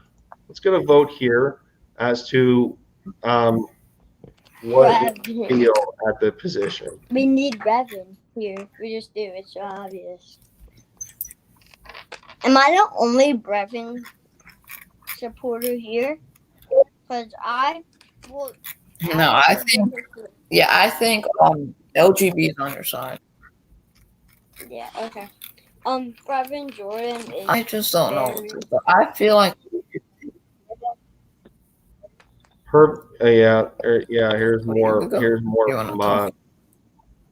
Here's more from Hunter. He says Herbig is an excellent pass protector. I think he's a guard now, which he is. I think Herbig has had some snaps at right guard when he was in to replace Jack Driscoll when he went down with an injury. He said he was originally going to try center, but I think they like him as the swing guard, which, it makes sense because, I mean, we think about Jason Kelce, how he is as a center, and for what we had for so many years with Jason Kelce is most times his athleticism at the center position has been unmatched. So you can agree easily there that Herbig would be better suited. He would be better suited at a guard spot, especially in pass pro. That's not to say that he's going to improve from an athletic standpoint, but for this moment in time, that position suits him better than center would. So I'm fine with that as well. So right, what do we have here? It seems like we have 1 vote for Mayers, 2 votes for Brevin. So that's what we have. I think I'm on the Ifatu Monopoly board. Yeah. I like Brevin. I'm on that board. Because he's big, physical, tactical. So Hunter just asked if Richie Grant is available. What does Richie Grant play? He's a safety. Richie Grant's a safety. Oh, isn't he from USF or whatever? He might have been taken already. Is he from the University of Central Florida? Yeah, Richie Grant was taken at 53 by the Titans, so he's out. Okay. He is out of the board. Well, I'm locked in for Brevin. I'm on the Ifatu board. This makes so much sense for us. No, Brevin makes more sense, but we need a tight end. We already took a corner, so Brevin makes more sense. Do we really need a tight end though? Braden, we have Dallas Goedert. He is a young tight end, and we still haven't given him. And we already got a corner in the draft, and we have a Pro Bowler safety. And so my thing with tight end, my thing with tight end is that I think as far as the tight end position goes, I don't know that the camp bodies. I don't know that some of the camp bodies are ready to be the number 2. Hakeem Butler didn't. Hakeem Butler hasn't shown much. Caleb Wilson hasn't shown much. That project from Buffalo, he's supposed to have similar measurables to Kyle Pitts, but he's a quarterback converted tight end. So there's really not a lot of upside, to look forward to there outside of Dallas Goedert. So, one of 3 things can happen from free agency if a tight end is not taken in the draft, because these guys are still young. Who I'm going to bring up is still young, and let's not forget about that. Joshua Perkins is only 27. Okay. Richard Rodgers is only about 28 or 29. He's the same age as Zach Ertz, but I think Richard Rodgers has a little more tread on the tires. And then and Hunter's favorite free agency pickup being Trey Burton, which he makes a lot of sense too. So if we don't go high in the draft at tight end, then one of those 3 can be picked up on closer to a league minimum deal. I don't think it would take much to bring one of those 3 in. Just somebody serviceable enough to be a decent number 2. It doesn't have to be some Pro Bowl caliber elite guy. So I think we can. I think I would rather lean on free agency on the free agency side for a tight end. I don't know if we need to draft one right now. So my pick. All right, so here we go. My pick at 70. If I'm making the choice at 70, I'm going one of 2 ways. I'm either going to take another corner because we need more than one outside. We need more than one outside corner. And based on our depth at corner right now, I don't think we have the time to develop these guys, even though Jonathan Gannon's here. Yeah, I have more faith knowing experience in the franchise. I have more faith in Jeff Stoutland. I have more faith in Jeff Stoutland from a developmental standpoint, being here longer with these offensive linemen than I do Jonathan Gannon. Jonathan Gannon is still, he still has yet to show us what he's capable of for the organization. So offensive lineman, I'm not going to take high here. I'm not going to take a tight end high here, and I'm not going to take a defensive lineman high here. So let me see.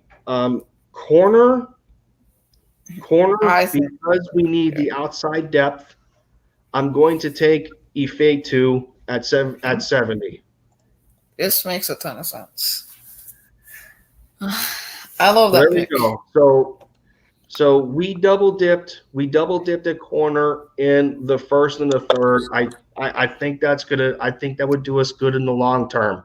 Unfortunately, on the stream side of things, this is the only mock I'm going to be able to do. It's already 10:30 Eastern Standard Time, so I got work the next day. But fortunately for me, with my new work schedule, I have Fridays off, so that leaves me more time that leaves me extra time for stuff on the channel. So, I mean, my first call-in was pretty damn successful, if I have to say so. I mean, you guys are really killing it right now, and I appreciate Hunter coming in here as late as he is, knowing he's in school.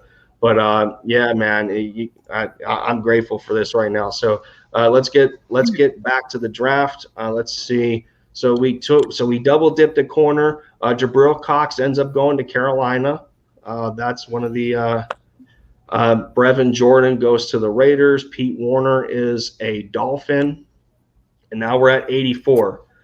So 84. This gets. Josh Myers is still available. Myers is still available. Wow. I didn't expect them to. Josh Myers is still available at 84. Is there any safeties available that are decent? Safety, let's see. I think Darius Washington is there. Darius Washington is available. Wait, Andre Cisco, is he on the board?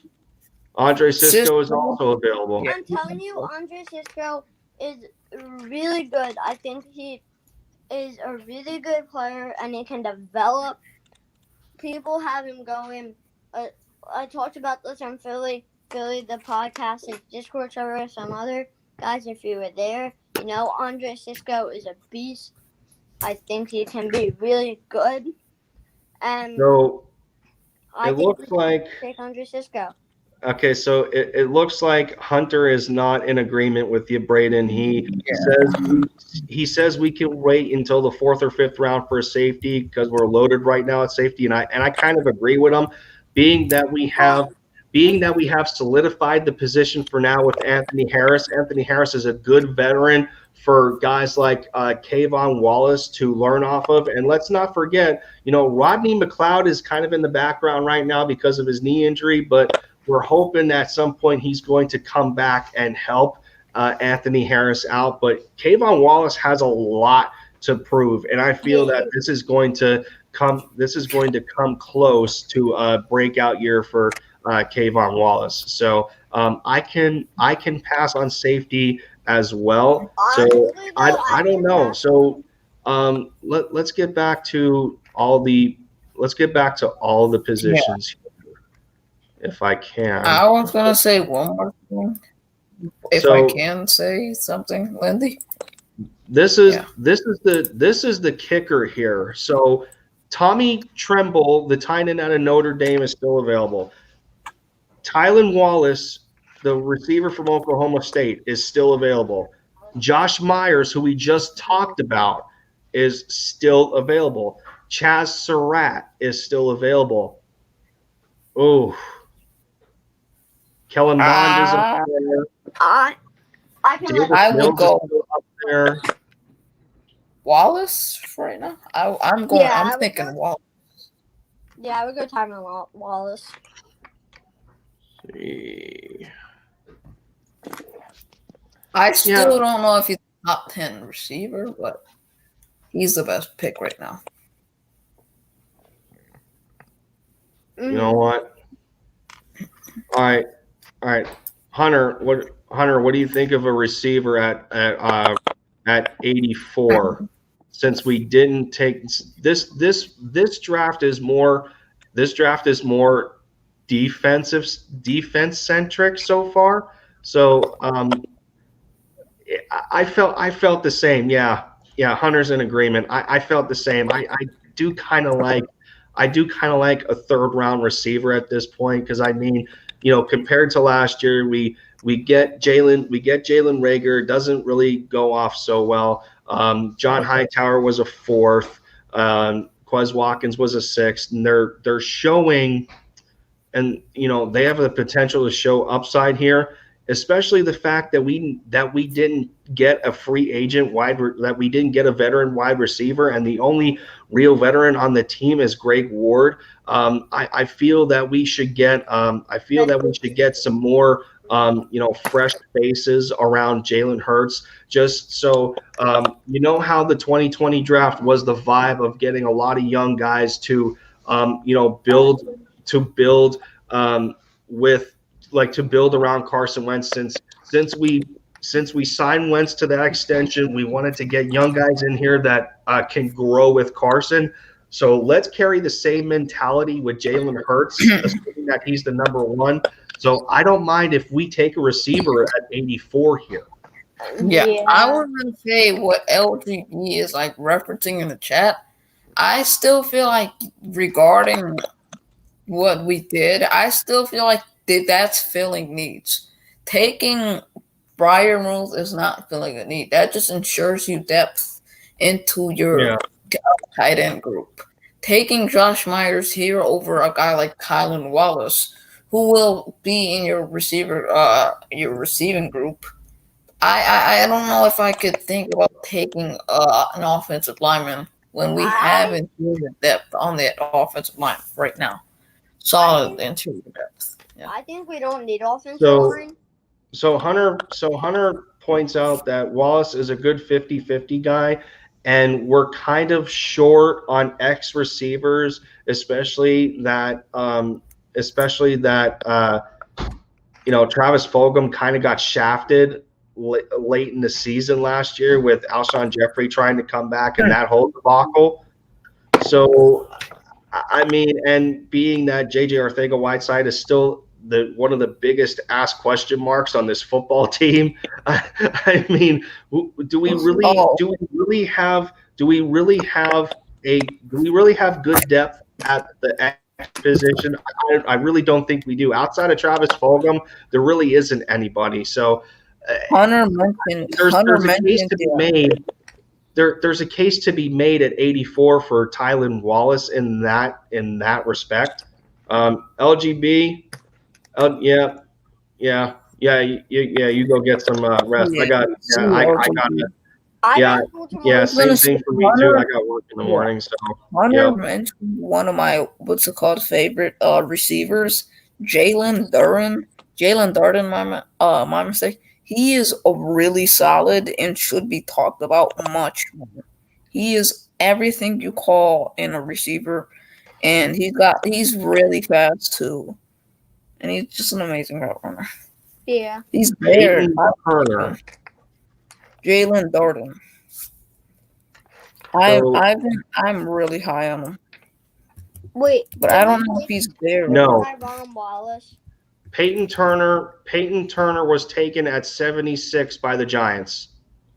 No, Jalen Darden. Talk about. He's a receiver. No. Hunter asked if Peyton Turner was available. No, he was taken at 76.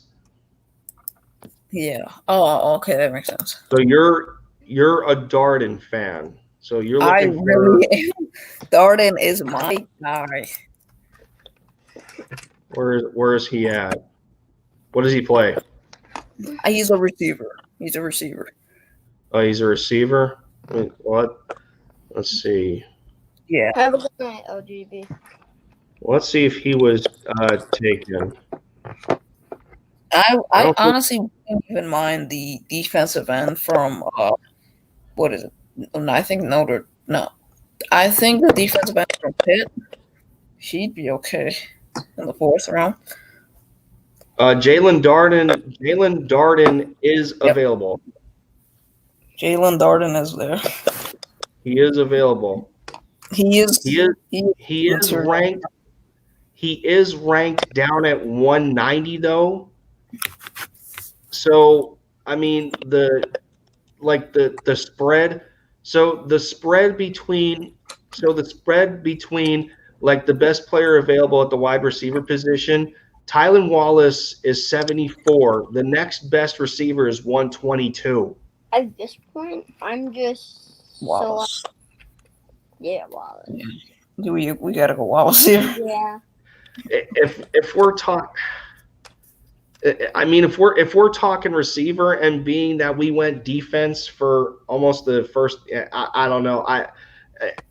X receiver is kind of scarce on this team right now, and being that the BPA at receiver is a pretty widespread. Tylan Wallace is still there.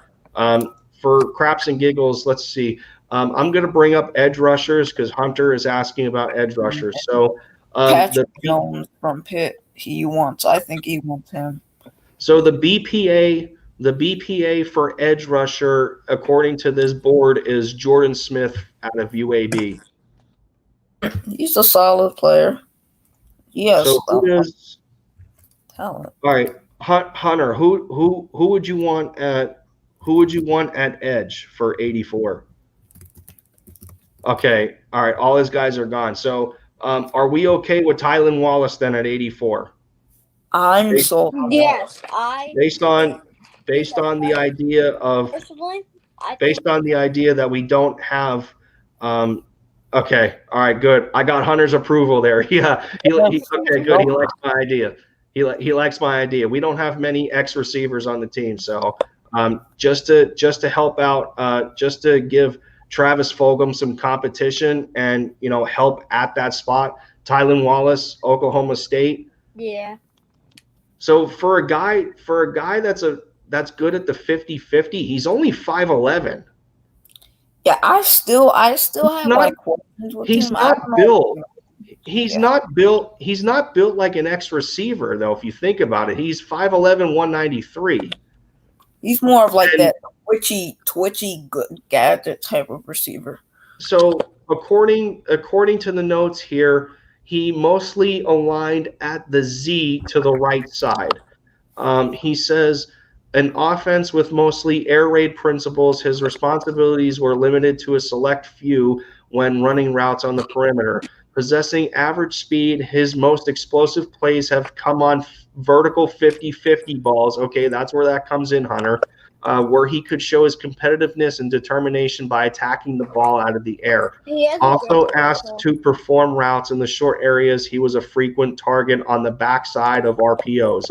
Wallace's talents were a bit hidden as a route runner due to the fixated approach of required routes within the scheme, but he's been able to show off his unique hand-eye coordination specifically at the catch point. So basically what this guy is saying is the scheme did not open Tylan's true potential. That's what I'm getting from that. So I think it's safe to take Tylan here at 84 since he's the best player available at receiver. I mean, I like it, but the only thing I don't like is that he's on the shorter side, and we do have a lot of short receivers. They're all on average about 5'11" to 6'1". So, I mean, I gotta go. Whatever. I mean, it is what it is. We need more guys. We need more guys at the X, especially guys who are good route runners. So I'm going to take Tylan Wallace at 84. This makes a ton of sense. I like the pick. So let's see how the rest of the mock falls, especially if I can complete this before 11 p.m. so I can get decent sleep. Yeah, I have to go to sleep too. So we're at 123, and let's see who is the pick at 123. So we got two corners, a linebacker, and a receiver. So let's see. I like is Darden still on the board? If it's me at 123, I'm taking an edge rusher. I'm taking an edge rusher at I'm taking an edge at this pick right here. Are you good with that, Hunter? Ramondre, yeah, I think good with that. I think edge makes sense at this pick right here. Since we don't have much to work with outside of Brandon Graham and Josh Sweat, and then Hassan Ridgeway is that rotational piece on the at the defensive tackle spot. So we're kind of thin there. I would like an edge rusher. I don't know what's going to happen with Derek Barnett after his option year. So yeah, so let's see who the BPA is at edge. Hamilcar Rashed Jr. out of Oregon State. Deo. Oh, Patrick Jones. Patrick Jones too is still available. Yeah, you got to take Jones. Dalen Hayes, Rashad Weaver and Jones are the two consensus picks. Chauncey Golston. Yeah. Those two will be really good in our defense too. I think I've taken Jonathan Cooper a couple of times too out of Ohio State in some of my mocks. Yeah, I need to do more film analysis on him. I think I've taken Jonathan Cooper because Ohio State produces some pretty good defensive linemen, I would have to say, a la Chase Young. So I still don't. So Hunter feels it should be Patrick Jones. I agree with him. Perfect for the 4-3. Yeah.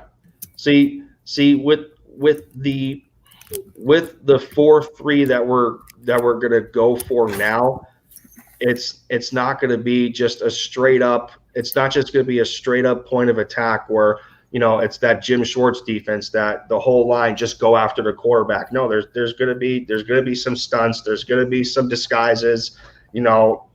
Different kind of fronts. There may rarely be some wide nine, but it's not going to be towards the top of the.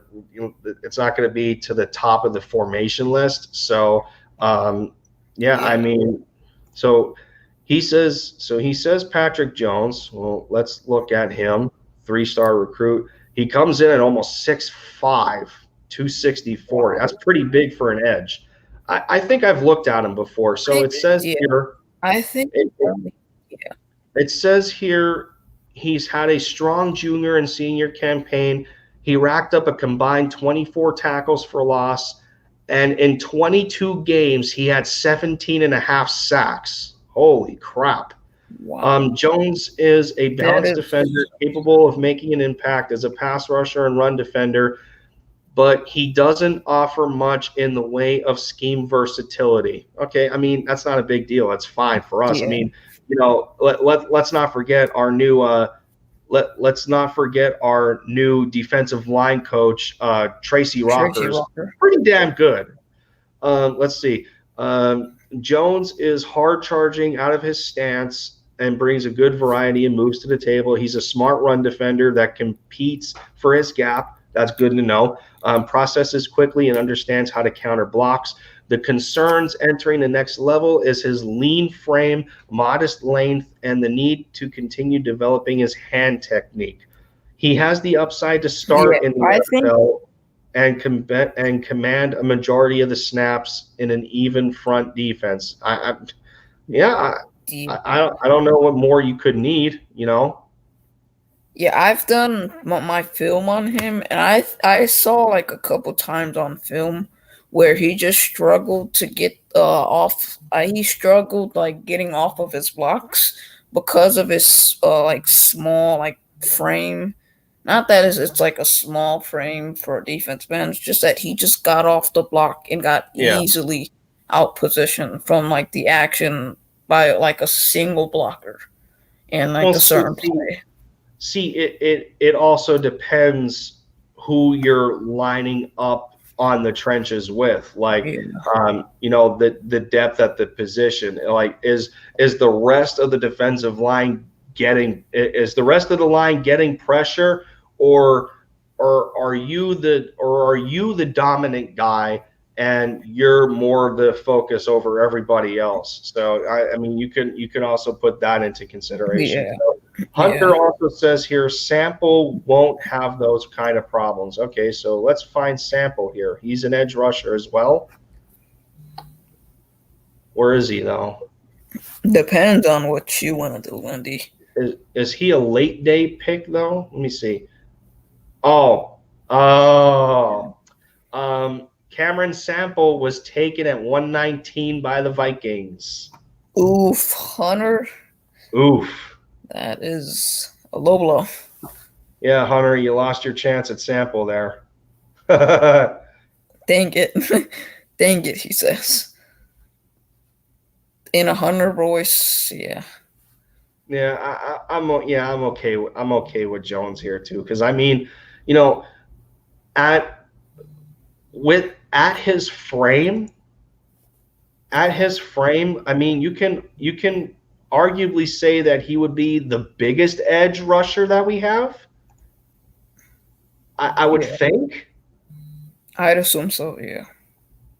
I don't think anybody comes close to about 6'5" as an edge rusher, and honestly, it's kind of obvious that he doesn't have he doesn't have that kind of length. So, I mean, yeah. I guess it's just like his athleticism as like a full prospect, and who showed a lot, and he showed a lot of pass rushing skills. In the past two seasons, and he's grown. He's developed into a really good, solid player. And if you put him in the NFL level, he'll develop, and over time, you have a really good, solid player. He could almost be like Josh Sweat in a way. Just think about it. He sees both sides for Howard, but he loves Rhamondre. Jones or Rhamondre? Yeah. Do you want Jones or Rhamondre? Where is Rhamondre though? That's what I want to know. Here's Rashad Weaver. Okay, Weaver is still available. I don't know if I'm seeing Rhamondre. He might have been taken. He may have been taken. Rhamondre. Is that his first name? No, I think that's his. Yeah, I think that is his first name. Is he an edge too, or? Yeah, he is an edge. Okay. All right. So I guess the safe one here is Rhamondre. No. I meant to say Rhamondre is more of not what's it called, an edge. He's a running back. Okay. Yeah. I'm not too worried about running back in this draft. I mean, we've had success before, especially with undrafted free agents. Corey Clement, Boston Scott. Guys like that. So, I mean, all right. So let's see. All right. So we didn't wait very long from the fourth to our fifth pick. Rashad Weaver is still available at edge. Well, let's go to every position now. Let's see who's still up here. Here's Rhamondre. There he is. Still available. There he is. Rhamondre, your guy is still available. Hunter. Yeah, he's about 6 foot 227. That's a nice size. Yeah, I think he had like 665 yards last year at Oklahoma. Downhill rusher. Ooh, yeah. He would be yeah. He'll just attack at you with full force. See, this is the problem though. This is the problem though that I have. It's like, and I don't want people to forget about this. We brought Jordan Howard back. What does that say for Elijah Holyfield, who's still here? If Elijah was good enough, if he was ready to take that next step, we wouldn't have re-signed Jordan Howard. So if we get another big back like that in Rhamondre, then I mean, I don't like, what I mean here. It's running, the running back position here is tricky because, we have Miles Sanders. We just brought back Jordan Howard. We got Boston Scott still. We re-signed Adrian Killins. We still have Jason Huntley, Elijah Holyfield. You're just continuing to add to the depth there, and you can only have so many between offense and special teams. There's a lot of guys there. So I don't know. I don't know if I'm even taking a running back in the draft. Yeah, I get that. I get that, Hunter, that we don't really have a bona fide RB2, but it's like, it's like Miles Sanders at the same time was drafted to be an every down back, though. I feel that was the case, that Miles was supposed to be an every down back because of not just his versatility, but his vision to be able to find the gaps, and he can still he can still run over people from time to time. And then let's see, I'm taking a running back at some point. Yeah, Deuce. Yeah, and that's the other X factor here. Deuce Staley is not here anymore. So yeah, I get it. I just don't know if a running back is going to be taken at this early at in the 5th round, though. I don't know. Yeah. I don't know here. Yeah, I still think. Yeah, I do know how he did consider J.K. Dobbins. That would have been nasty. Yeah.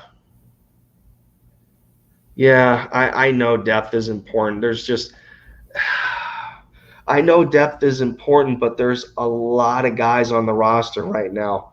There's a lot. It is especially trying to figure out what direction we want to go here. I mean, do we like the thumpers in this offense? Do we like the guys that can do a little bit of everything? Do we like the short speedsters? I mean, that's, yeah. I mean, I get it. There's a lot of receivers and linebackers too. Well, actually, linebacker right now for the Eagles is still thin. So there is a lot of tight ends, but none of them are ready to be the TE2. None of the tight ends on the roster are ready to be the number 2 tight end. Yeah, I know BP. Yeah, BPA. The youth. The youth is there. The youth is there. But my problem is when we when you take last year's draft class, for example, Davion Taylor was not a 3rd round pick. He was taken way too early. Davion was way too early. He should have been taken in the 5th, honestly, because of his lack of experience. Yeah, Nightings. Yeah, I know. All right, I'm gonna head out, Lindy. Yeah, have a good stream, man. Yeah, I'm getting to that point where it's like I get lost in the sauce, and with the decision making and everything. No, Nightings, I didn't forget about you, man. Shout out to Big Play Slay. He was in here for quite some time, probably around 2 hours, man. You guys are killing it with me. I'm almost to the 4-hour mark, and if I want to keep using StreamYard for the rest of the month, I gotta be careful, because on the free plan it's only 20 hours of streaming a month. So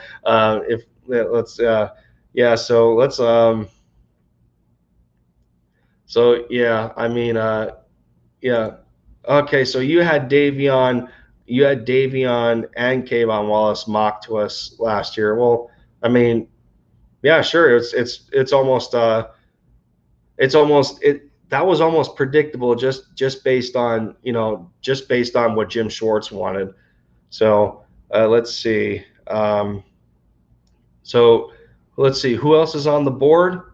Well, Ramondre and Kylan Hill are still available to run the running backs. An interior offensive lineman, David Moore, is still available. There's a couple more edge rushers from Notre Dame. Chuba Hubbard from Oklahoma State, another running back. There's a couple of safeties. James Wiggins, Richard LeCounte.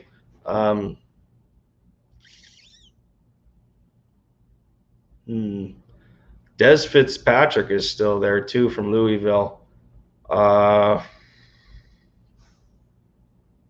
You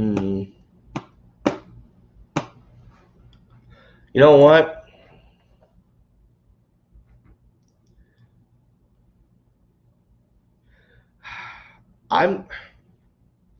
If I can be honest, I'm not necessarily sold on safety. I think we can fit I think we can fit one more safety in the mix. Behind Kayvon Wallace. I think we can fit another safety. So something tells me safety is the pick at this spot here. Either safety or a defensive tackle.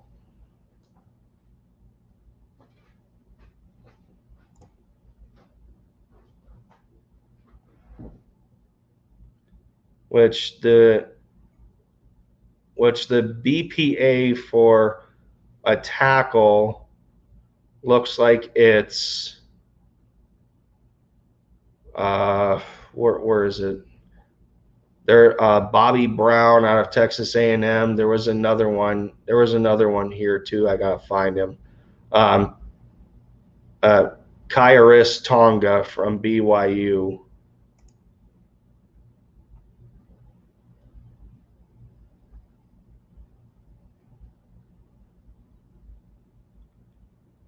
Okay, so you think that LeCounte and Wiggins will last to round 6?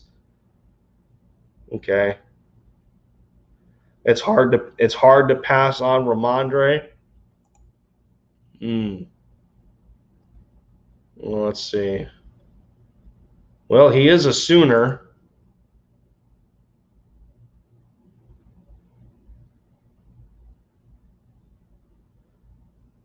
Facing. Oh wow! So he was suspended in 2019 for the Peach Bowl, and then he lost another. And then he lost another 5 games in 2020. Wow, that's a pretty damn good ratio, though. About 100 carries, 665 yards, and 7 touchdowns. And he still caught out of the backfield.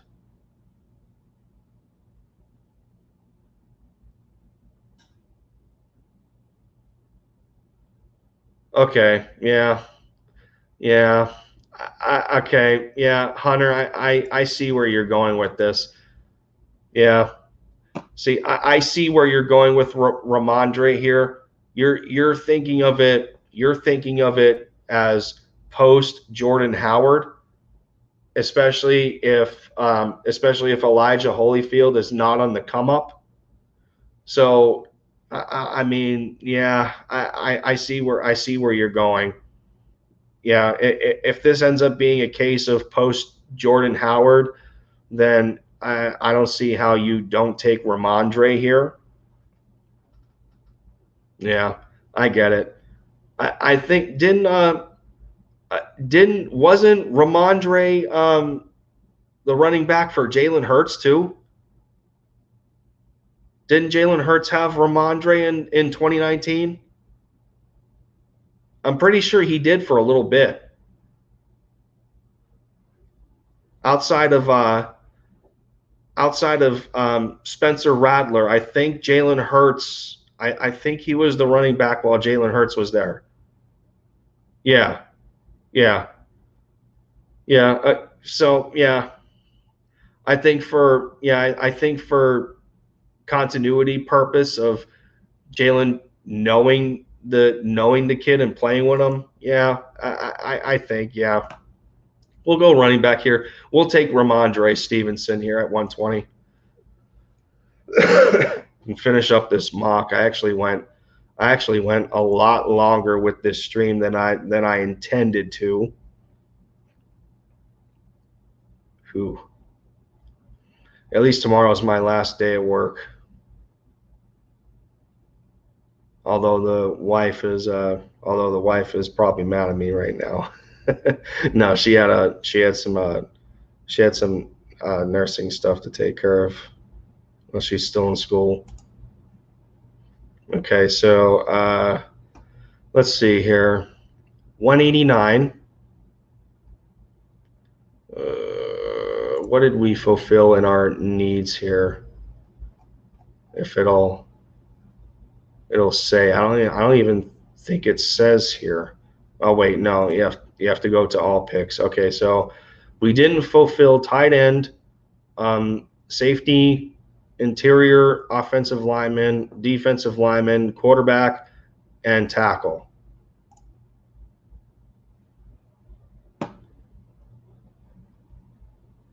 Where do I work specifically or state-wise? You like Dark Forest? The safety out of Cincinnati. Okay. He's got a decent build, 6 foot, 200. He was a 3-year starter for Cincy's defense. A disciplined and consistent system. Forrest was a big reason why. While he doesn't have any true standout traits, he is consistently sound across the board. Okay. Developmental starter, split zone safety that has some interchangeable qualities. He can fit in any scheme. Aha. Aha. Okay. Who does that sound like? Oh, I'm a welder. Yeah. Yeah, I'm a welder. I've been I got into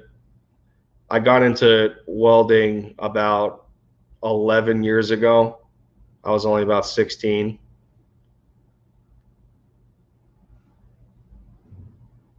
Yeah, split zone safety. Yeah, Jonathan Gannon. Yep, exactly. Yeah, yeah, it is. While welding may not be good for you long term health wise, depending on how you take care of yourself with fume exposure, it's pretty good. It's pretty good money.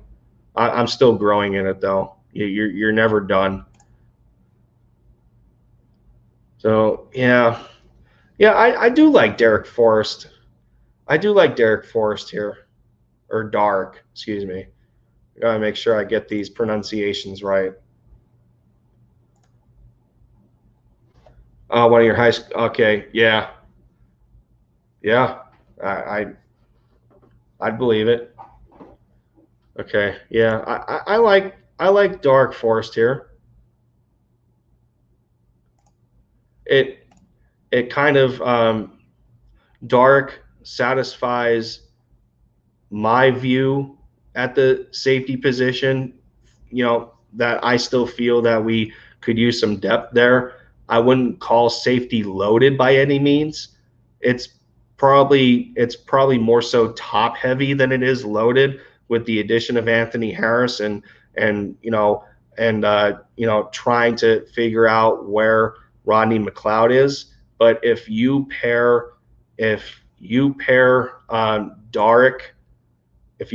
Dark with Kayvon Wallace, then that's a good back rotation. I mean, you can't go wrong.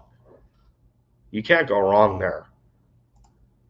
Yeah, we'll snag Dark Forest at 189. He was pretty close to BPA too. He was in the 160s rank of BPA, and we were at 189.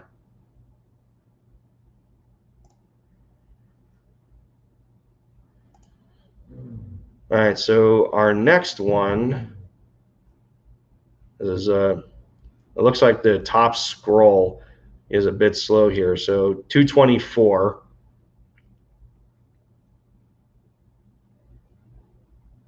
Hmm. 224, I'm probably taking a quarterback here. Just knowing Jeffrey and Howie Roseman. I'm probably taking a quarterback here. Sam Ehlinger is still available. I think I have taken KJ Costello a couple of times in some of my mocks. The two the two developmental quarterbacks that I've taken in my mocks is KJ Costello and Felipe Franks, just because they fit the prototypical mold that Jeffrey Lurie likes in a quarterback for his team. So Amir Smith Marset.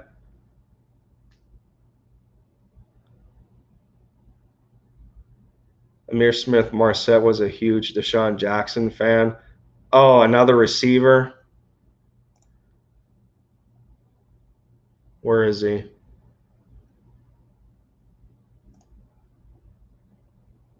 Oh, he's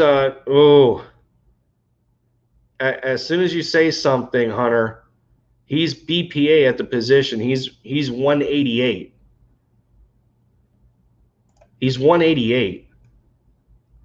Wow. Okay. So you know what? He's traditional Z vertical passing offense. Well, Sirianni likes going vertical, and Amir is built like John Hightower, pretty much. They're both 6'2", around 190. So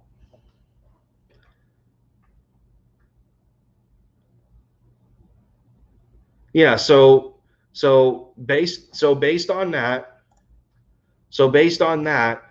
you're kind of saying that Amir is a mixture of John Hightower and Quez Watkins. That's what I'm kind of getting from you. That's what it sounds like to me, if I'm going to make an educated guess. Yeah, exactly. Make Hightower earn his job. Yeah, exactly. There you go. Yep. It sucks that we already took a receiver, and we're pretty deep on the depth chart at receiver too. There's a lot of it's like untapped potential. So I think I gotta go quarterback here. Yeah, I did see the Costello comment. I'm just not clicking. I'm just not clicking on it to be highlighted.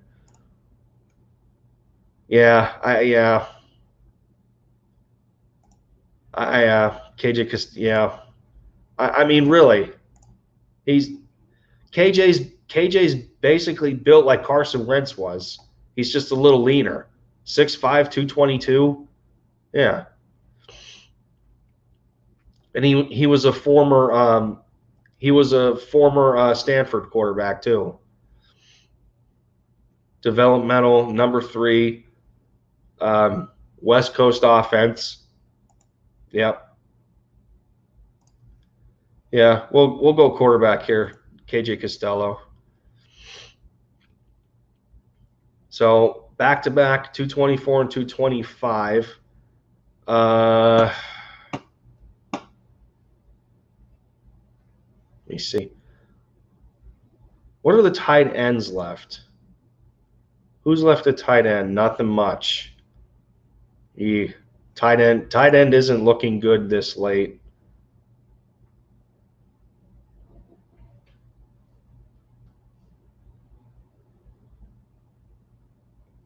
KJ's quarterback coach was with the Eagles last year?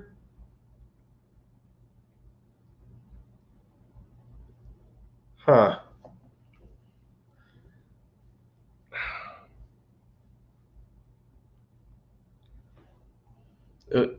Yeah, I don't. Yeah, tight ends aren't looking good this late. I thought tight end or defensive lineman, and defensive linemen aren't looking good either. Yeah, no. This stinks. The offensive lineman, maybe. I mean, Kelsey was a 6th round pick.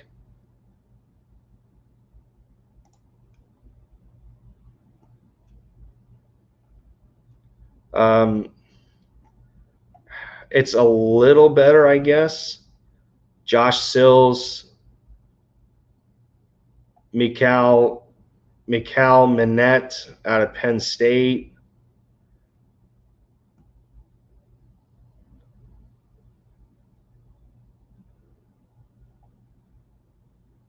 Okay, so Mikal he's projected to be a center prospect.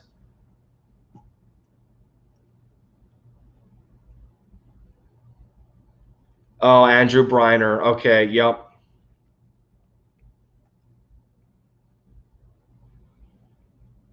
Mustafa Johnson.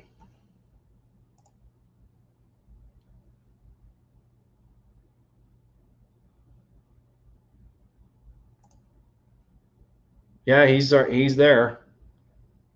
Colorado. 6'2", 290, 3-star recruit. Developmental, 4-3 scheme.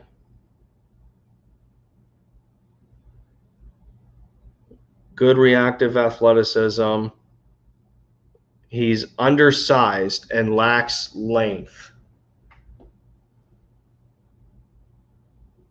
So even him being undersized, to hear that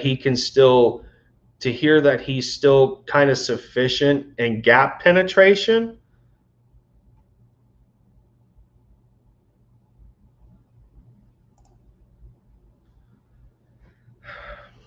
Yeah. D-line, yeah, I think D-line's hurting more than O-line right now. Especially the depth isn't all that very good. I mean, you have what? Outside of yeah, T.Y. McGill and Raekwon Will. I mean, we don't. Yeah, that's right. Yeah. Yeah, I'm fine here. I'm fine with. I think I'm okay with Mustafa here. Yeah, I think I'm fine with Mustafa here. Either way you look at it. Yeah, I do like Hassan Ridgeway. Yeah, that's right. Yeah, I do like Hassan Ridgeway. I mean, as far as competition goes, I mean, I'm fine with that. You know, Mustafa's probably good here. So let's see, Forrest Merrill, Arkansas State, Lorenzo Neal out of Purdue.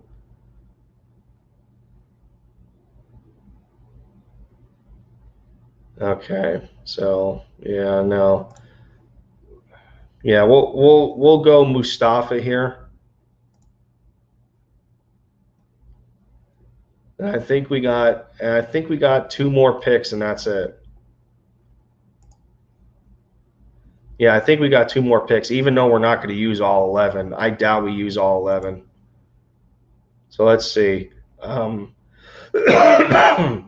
So we need a tackle, tight end, and interior lineman, offensive lineman.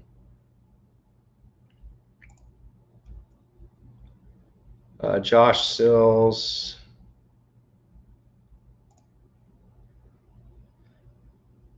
Ooh, geez.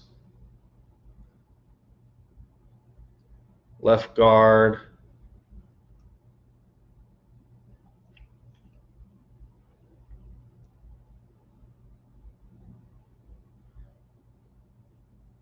He's a guard that's built like a tackle.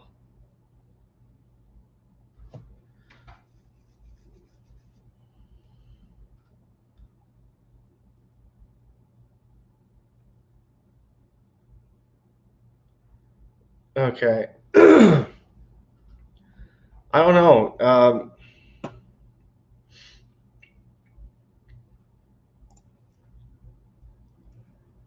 see. You like Neal here?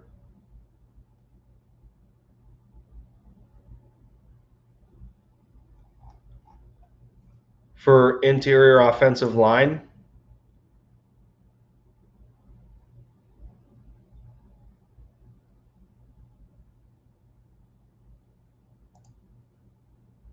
Where's Neal at?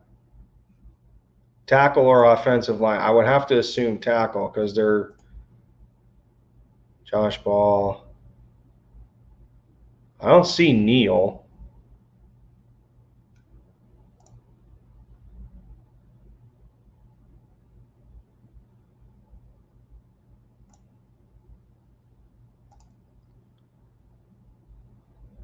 Ooh, jeez. Josh Ball out of Marshall at tackle. Josh Ball is built like Jordan Mailata. Dude comes in at 6'8", 350. I should just do that for craps and giggles to have 2 Jordan Mailatas on the team. Lane Johnson doesn't stay healthy at the tackle spot. That'd be funny. No big deal. I'm almost done anyway. I gotta get out of here, man. Whew. Already 11:15.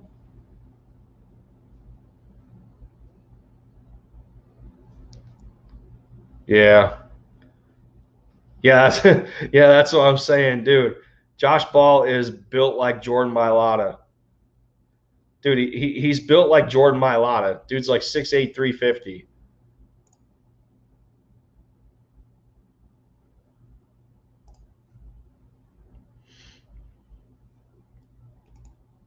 Friggin' Stout can work with anybody. So guard, I would think guard's next here. Josh Sills is still available. I think I'm okay with him. The reading about Josh Sills, the one thing I like is that it seems that he could move from guard to tackle, but he played left guard. He played left guard, but he's built like a tackle. Dude's like 6'6", 320.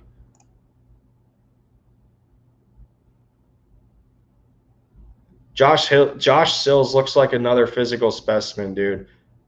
He's built like a tackle, but he plays guard. Like, geez. Like, can you imagine having a tall offensive line like that and then putting Boston Scott back there? The D-line wouldn't see where the hell he is.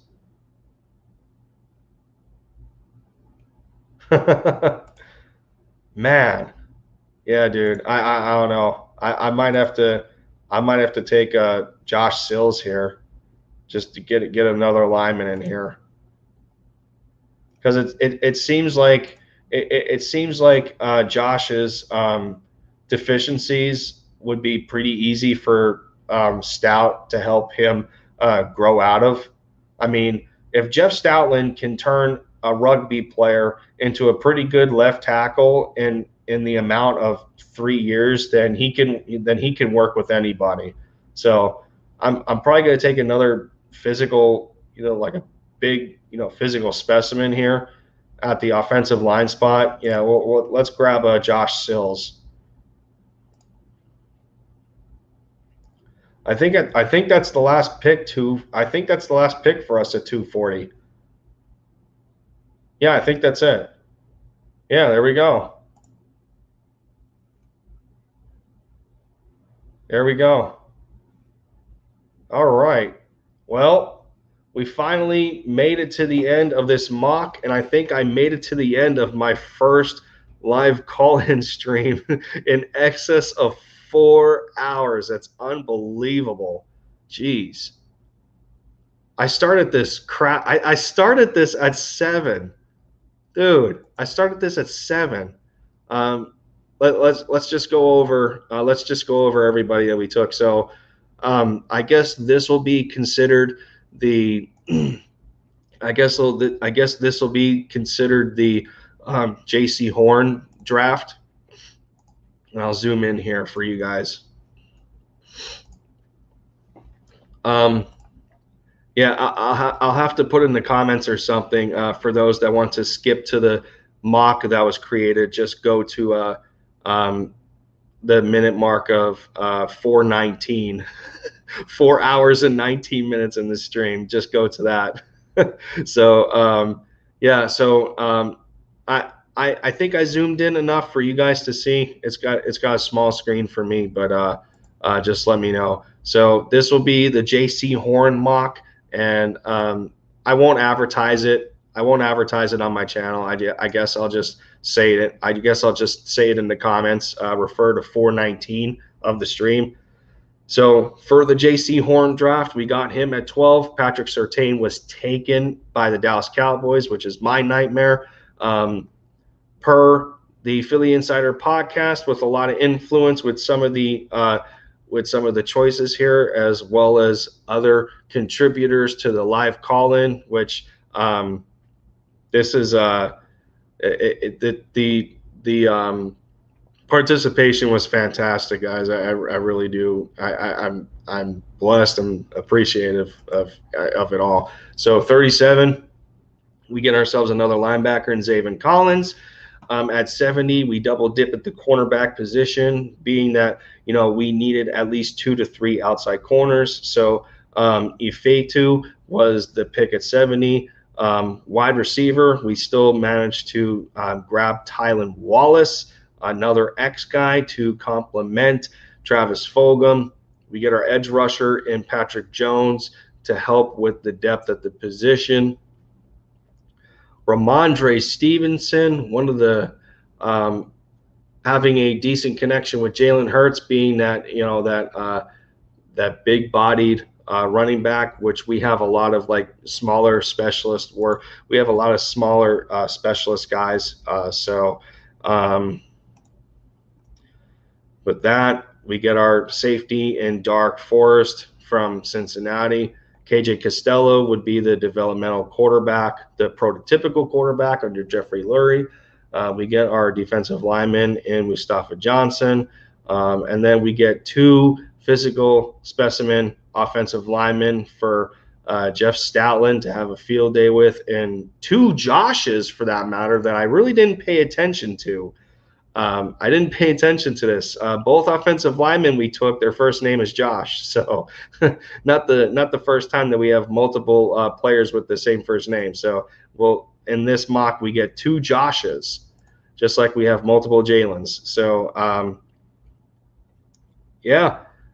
So that's going to do it for this mock. I guess I'll consider this my J.C. Horn mock, with the help of some of the Philly content creators in the community, and for those that have participated in my very first live call-in stream, pretty much celebrating defeating the milestone of 50 subscribers. I couldn't have got here without, you know, without the people involved, and just for those that, you know, stop by to like the content or even give one of my videos a view. I definitely appreciate it.